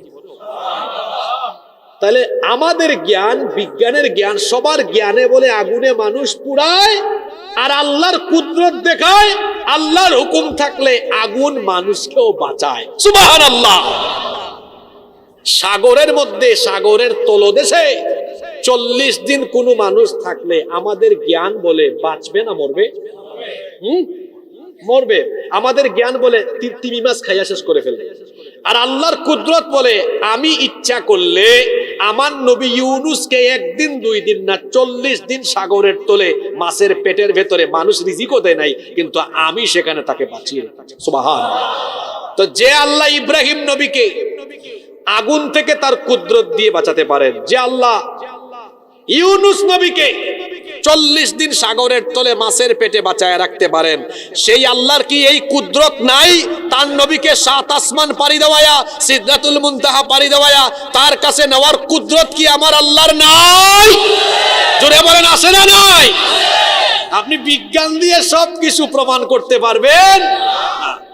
এটা হলো ঈমানের বিষয়। এই জন্য আল্লাহ শব্দটা শুরু করেছেন, আয়াতটা শুরু করেছেন কোন শব্দ দিয়ে? কারণ ঘটনাটা স্বাভাবিক না, এই ঘটনাটাই হলো অস্বাভাবিক এবং আশ্চর্যজনক ঘটনা। এই জন্য আল্লাহ তাআলা শব্দটা শুরু করেছেন এইভাবে, আয়াতটা শুরু করেছেন এইভাবে। পড়েন আমার সাথে, সুবহানাল্লাযী আসরা বিআবদিহি লাইলাম মিনাল মাসজিদিল হারামি ইলাল মাসজিদিল আকসা। সুবহান, সেই সত্তা। ঘটনাটা আশ্চর্যজনক, কারণ ওই ১৫০০ বছর আগে মসজিদে হারাম থেকে মসজিদে আকসায় ঘুরায় করে যাইতে লাগতো কয় মাস? 1 মাস। আসতে লাগতো 1 মাস। কিন্তু ঘটনাটা আশ্চর্যজনক, এই জন্য আল্লাহ সুবহান দিয়ে শুরু করে বলেছেন, আমি চাইলে সেটা অল্প সময়েও সম্ভব। সম্ভব না? আপনি আরেকটা প্রশ্ন, আরেকটা সন্দেহ উত্থাপন করতে পারেন, হুজুর আচ্ছা মেনে নিলাম আল্লাহ তার নবীকে নিয়েছেন, কিন্তু রাতের কিছু অংশে হইলো কেমনে? যদি 2-3 রাতে হইতো তাও মনকে বুঝ দিতাম আল্লাহ নিয়েছেন, এত কম টাইমে হইলো কেমনে? আচ্ছা, বাংলাদেশের বর্তমান প্রধান উপদেষ্টা নাম কি? ডক্টর। আচ্ছা, রাষ্ট্রপতি বা প্রধান উপদেষ্টা যদি এই পেকুয়াতে এখন আসেন, এখন বলেন তো সাধারণ মানুষ কি চাইলেও আর ওই রাস্তাঘাটে গিয়ে, উনি যে রাস্তা দিয়ে ঢুকবেন, হাঁটতে পারবেন? চলাচল চালু না বন্ধ? জোরে বলেন, চালু না বন্ধ? আপনারা মানুষ হইয়া যদি একজন ভিআইপি সিআইপির আগমনে সব বন্ধ করে রাখেন, গোটা সৃষ্টি জগতের সবচেয়ে মহামূল্যবান সৃষ্টির সেরা হলেন মুহাম্মাদুর রাসূলুল্লাহ সাল্লাল্লাহু আলাইহি সাল্লাম। আল্লাহ তার বন্ধুকে তার কাছে নেবেন। আল্লাহর যদি ইচ্ছা হয় আমি সব কিছুকে আমার হাবিব আসা পর্যন্ত একদম জায়গায় রেখে দিব। আল্লাহর ইচ্ছায় সম্ভব কি সম্ভব না? সম্ভব কি সম্ভব না? কোন যুক্তিতে আপনি এটাকে অবৈজ্ঞানিক অবাস্তব বলবেন? আসলে ওই মক্কার কাফিরদের মতো যদি অন্তরে জং ধরা থাকে তাহলে ওই ব্যক্তি বেঈমান হবে, কিন্তু যার অন্তরে ঈমান আছে সে এই ঘটনাকে বিশ্বাস করে ঈমান এনে এখান থেকে শিক্ষা নেবে। আমরা এই ঘটনার উপর ঈমান এনেছি না আনি নাই? জোরে বলেন আনছি না আনি নাই? এবার এই কিচ্ছা শোনাইয়া আপনাদেরকে ছুটি দেওয়া আমার উদ্দেশ্য নয়। এবার আপনারা কি আমাকে আরো কয়েক মিনিট সময় দিতে পারবেন? এই মহাবিস্ময়কর ঘটনা থেকে আমাদের জন্য কি শিক্ষা রয়েছে কয়েকটা শিক্ষা আমরা শুনবো, এরপরে মোনাজাত করে উঠবো ইনশাআল্লাহ। এক নাম্বার শিক্ষা, এখন প্রমাণ হবে কে ওয়াজ মন দিয়ে শুনছে। প্রতিটা প্রশ্ন যে উত্তর দিতে পারবে বোঝা যাবে সে ওয়াজ মন দিয়ে শুনেছে। বলেন তো সফরটা শুরু হয়েছে কোথা থেকে? মাশাআল্লাহ, মসজিদে হারাম থেকে। খুব মনোযোগ ছিল, মসজিদ থেকে। এই সফরটা আবার শেষ হয়েছে কোথায়? না, ফিরে এসছেন আবার কোথায়? আবার মসজিদে। শুনেন, এগুলো আগামীকালকে এলাকায় চায়ের দোকানে বসে বসে ওয়াজ করবেন, আপনারা ওয়াজ করবেন। কালকে এই ওয়াজ শুনছি। তাহলে মেরাজের এক নম্বর শিক্ষা হলো ঘটনাটা শুরু হয়েছিল মসজিদ থেকে, শেষ হয়েছে আবার এসে। আমার সাথে সবাই বলেন, শুরু হয়েছে কোথ থেকে?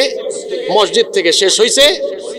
তাহলে মেরাজের এক নাম্বার শিক্ষা হলো আমাদেরও, আমরা বালেগ হওয়ার পর থেকে আমাদের পুরা জীবনে সম্পর্ক জীবনের শুরু থেকে শেষ পর্যন্ত থাকবে কিসের সাথে?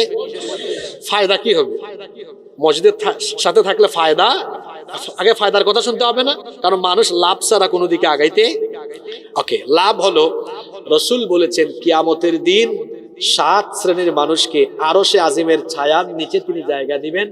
এর মধ্যে এক শ্রেণী হলো রাজুলুন কলবুহু মুআল্লাকুন ফিল মাসাজিদ, মসজিদের সাথে যার অন্তর ঝুলে থাকে, অর্থাৎ যেই ব্যক্তি মসজিদের সাথে সম্পর্ক রাখে, আজান হলে মসজিদে, আজান হলে মসজিদে, আজান হলে মসজিদে, ওই ব্যক্তিকে আল্লাহ কিয়ামতের দিন মহব্বত করে ডেকে তার আরশের ছায়ার নিচে জায়গা দিবেন।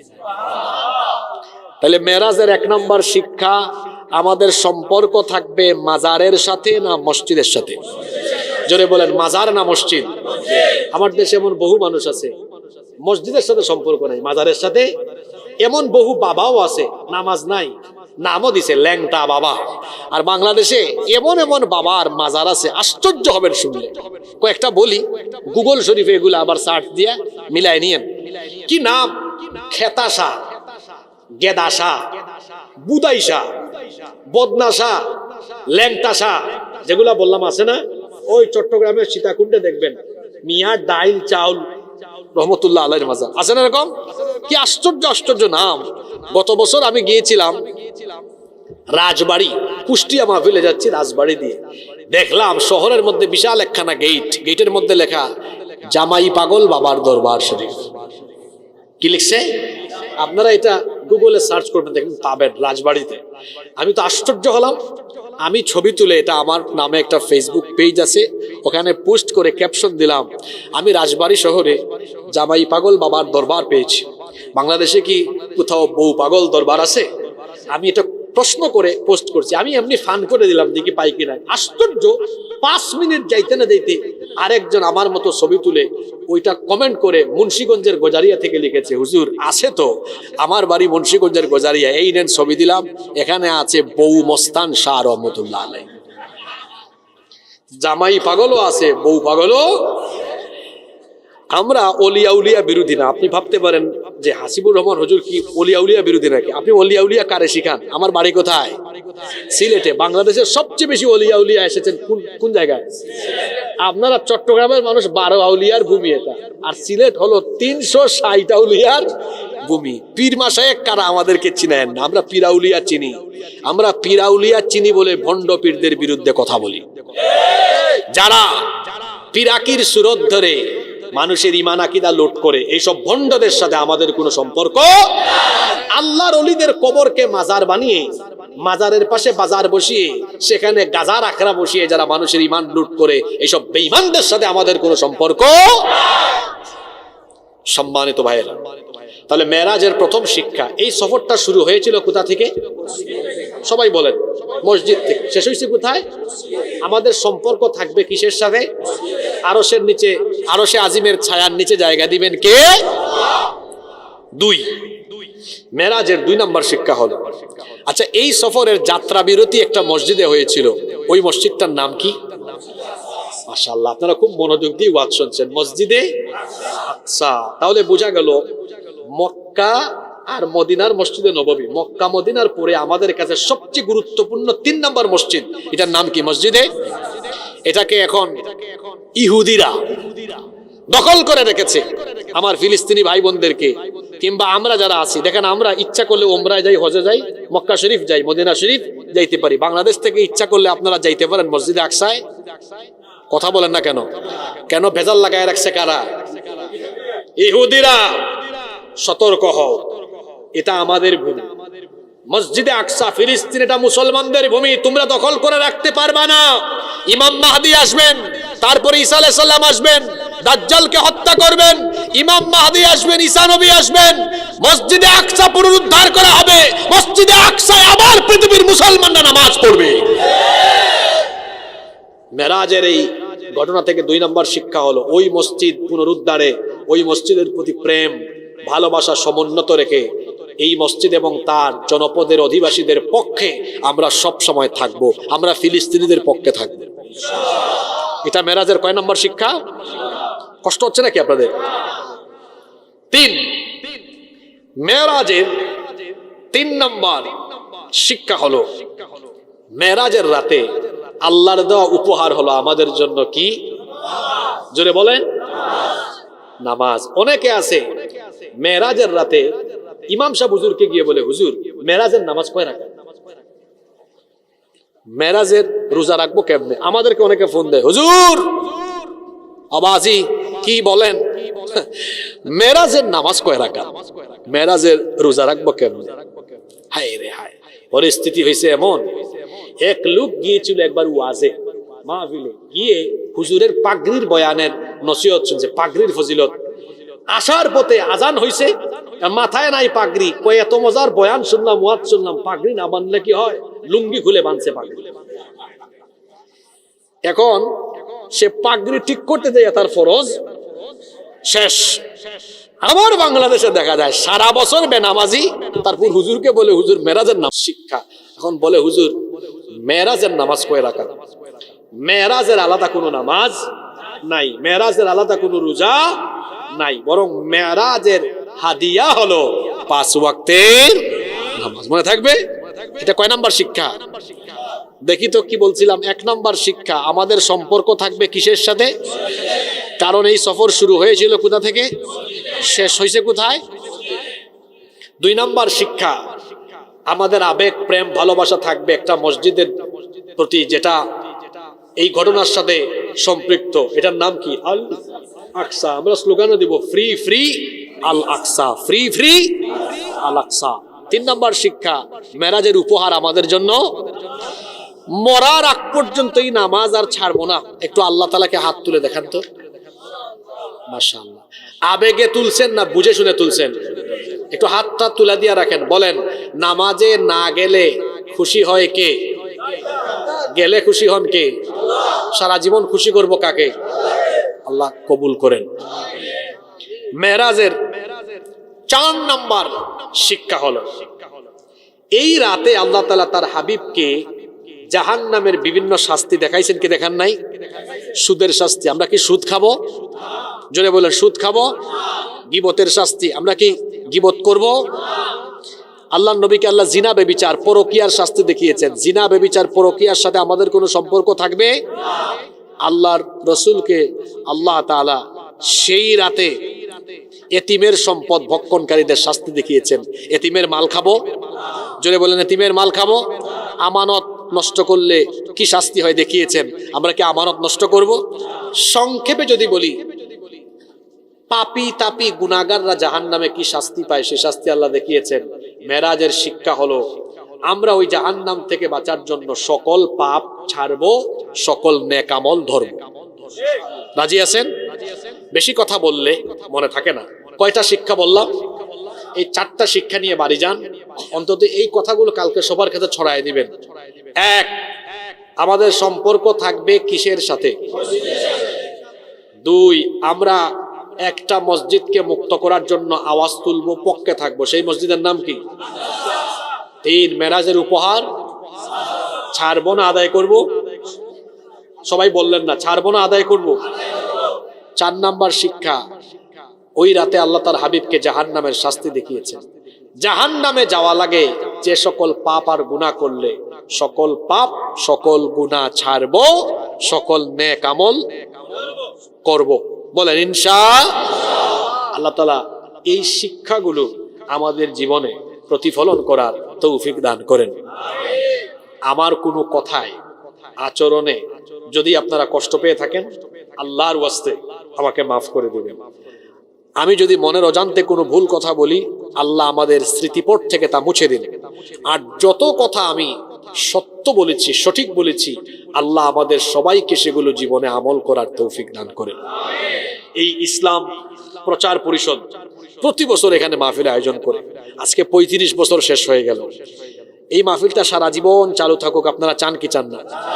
তাদের জন্য দোয়া করব। এই এলাকার জীবিত, মৃত, মুর্দেগান, অসুস্থ, ব্যবসায়ী, প্রবাসী মা বোনেরা এবং যুবক ভাইরা যারা আয়োজন করেছেন, সবার জন্য দোয়া হবে ইনশাআল্লাহ। আলহামদুলিল্লাহি রাব্বিল আলামিন والصلاة والسلام على أشرف الأنبياء والمرسلين ربنا ظلمنا أنفسنا وإن لم تغفر لنا وترحمنا لنكونن من الخاسرين ربنا لا تزغ قلوبنا بعد إذ هديتنا وهب لنا من لدنك رحمة إنك أنت الوهاب رب العالمين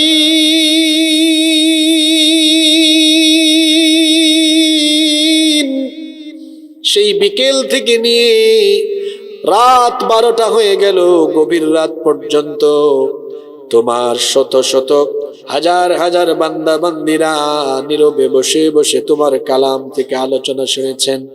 ও মালিক,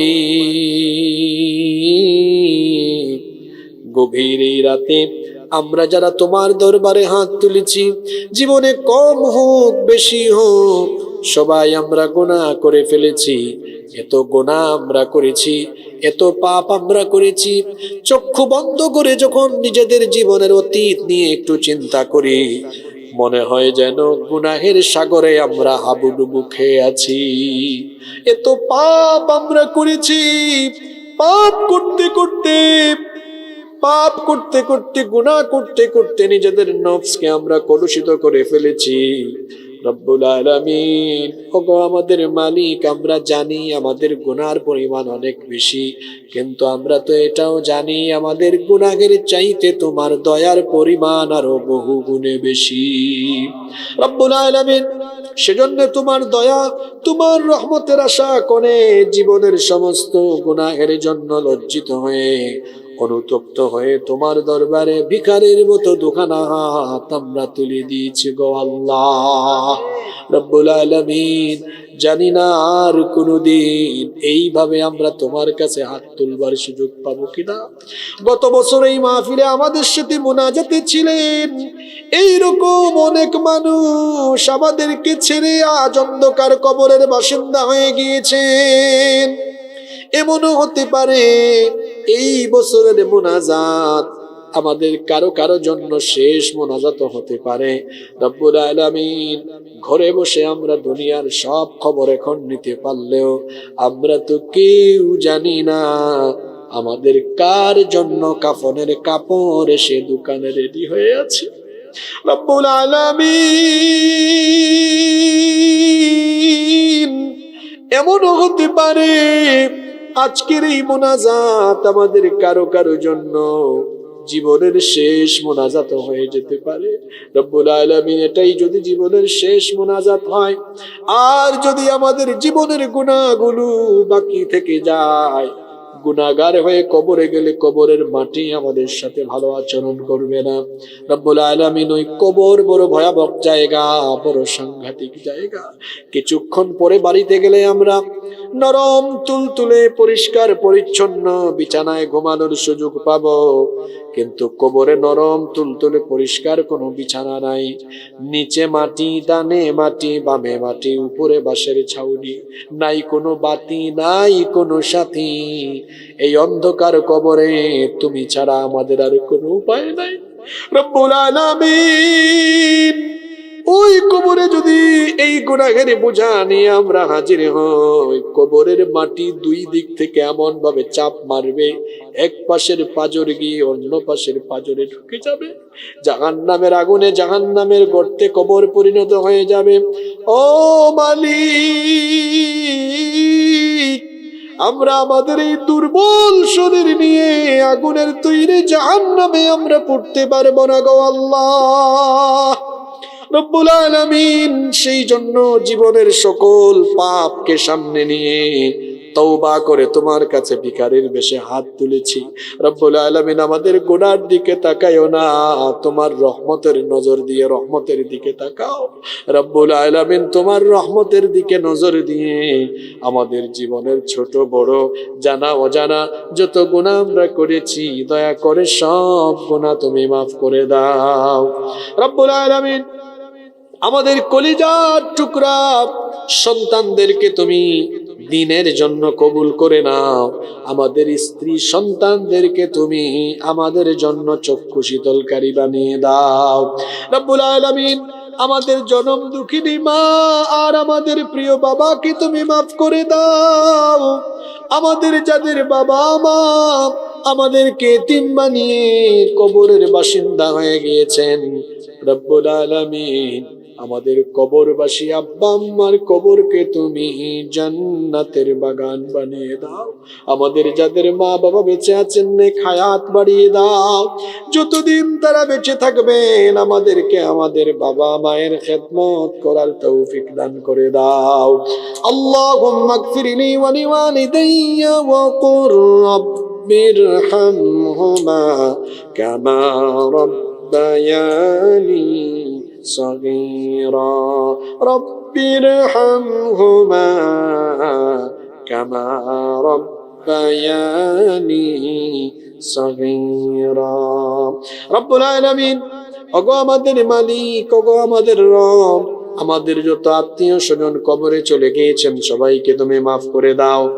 এই উত্তর এই করলিয়া পাড়ায় মগনামা এলাকায় কবরস্থানে যত মুর্দেগান শহীদ, আল্লাহ সবার কবরের আযাব মাফ করে দাও। আমাদের মধ্যে যারা অসুস্থ তাদেরকে শিফা দান করে দাও।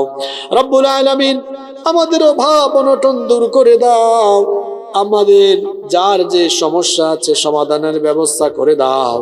রব্বুল আলামিন, আমাদের মধ্যে যারা ঋণগ্রস্ত ঋণ পরিশোধের তৌফিক দিয়ে দাও। রব্বুল আলামিন, আমাদের উপার্জনের মধ্যে বরকত দিয়ে দাও। হালাল উপায়ে সবাইকে উপার্জনের তৌফিক দাও। আমাদের রিজিকের মধ্যে তুমি বরকত বাড়িয়ে দাও। রব্বুল আলামিন, এই মাহফিল বাস্তবায়নের জন্য যারা দিনের পর দিন শ্রম দিয়েছেন, কষ্ট করেছেন, মেহনত করেছেন, রব্বুল আলামিন, ইন্তেজামের সাথে যারা সম্পৃক্ত তাদের সবাইকে তুমি মাফ করে দাও। তাদের আব্বা আম্মাকে মাফ করে দাও, তাদের পরিবারের সবাইকে মাফ করে দাও। আমার প্রিয় মুবিন ভাই সহ তার সাথে আরো যত যুবকেরা কষ্ট করেছেন, আল্লাহ সবাইকে তুমি মাফ করে দাও। তাদের পরিবারের সবাইকে মাফ করে দাও। মুবিন ভাইয়ের দুটি মেয়েকে আল্লাহ তুমি দ্বীনের জন্য কবুল করে নাও। রব্বুল আলামিন, তার সন্তানদেরকে তুমি মা বাবার জন্য চক্ষু শীতলকারী বানিয়ে দাও। রব্বুল আলামিন, এই মাহফিলে যত আলেম ওলামা এসেছেন সবাই সবাইকে তুমি মাফ করে দাও, সবাইকে দ্বীনের জন্য কবুল করে নাও। রব্বুল আলামিন দাড়ি পাকা অনেক মুরব্বী বাবারা এসেছেন, আল্লাহ তাদের গুনাহ খাতা মাফ করে দাও, তাদেরকে ঈমানি জিন্দেগি গঠন করার তৌফিক দান করে দাও। অনেক ছাত্ররা মাহফিলে এসেছে, তাদের মেধাকে প্রখর থেকে আরো প্রখরতর করে দাও। রব্বুল আলামিন যত যুবকেরা এসেছেন সকল যুবকদেরকে দ্বীনের জন্য কবুল করে নাও। পর্দার আড়াল থেকে হয়তো অনেক মা বোনেরাও আমাদের সাথে হাত তুলেছেন, আল্লাহ আমার মা বোনদের জীবনের গুনাহ খাতা মাফ করে দাও, তাদেরকে নামাজি বানিয়ে দাও, পর্দায় থাকার তৌফিক দাও। আমার নিঃসন্তান মা বোনদেরকে সন্তান নামক নেয়ামত দিয়ে তুমি ধন্য করে দাও। রব্বুল আলামিন এই মাহফিলে যত আলেম ওলামা কথা বলেছেন সবাইকে মাফ করে দাও, মাহফিলের সভাপতি সাহেবকে মাফ করে দাও, যত অতিথি ছিলেন সবাইকে মাফ করে দাও। রব্বুল আলামিন এই এলাকায় যেন আজীবন কোরআনের এই খেদমত জারি থাকে সেই ব্যবস্থা তুমি করে দাও। এই এলাকায় যত ব্যবসায়ী আছেন সকল ব্যবসায়ীকে তুমি হালাল উপায়ে ব্যবসা করার তৌফিক দিয়ে দাও, সবার ব্যবসা বাণিজ্যে উপার্জনে বরকত দিয়ে দাও। সাগরের তীরবর্তী হয় এই অঞ্চলের মানুষ পুরো ঝুঁকির মধ্যে থাকেন, আল্লাহ আসমান জমিনের সকল বালা মুসিবত থেকে এই অঞ্চলের সকল মানুষকে তুমি হেফাজত করো। রব্বুল আলামিন আমাদের প্রত্যেককে তুমি দ্বীনের জন্য কবুল করো, রাস্তাঘাটে বালা মুসিবত বিপদ আপদ থেকে আমাদেরকে হেফাজত করো, আজীবন আমাদেরকে তোমার দ্বীনের পথে অটল অবিচল থাকার তৌফিক দান করো। সাল্লাল্লাহু তাআলা আলা খায়রি খালকিহি মুহাম্মাদিন ওয়া আলিহি ওয়া আসহাবিহি আজমাইন বিফদলি সুবহান রাব্বিকা রাব্বিল ইজ্জাতি আম্মা ইয়াসিফুন ওয়া সালামুন আলাল মুরসালিন ওয়ালহামদুলিল্লাহি রাব্বিল আলামিন ওয়া জাআল আখিরা কালামিনা ইনদাল মাউত লা ইলাহা ইল্লাল্লাহু মুহাম্মাদুর রাসূলুল্লাহ।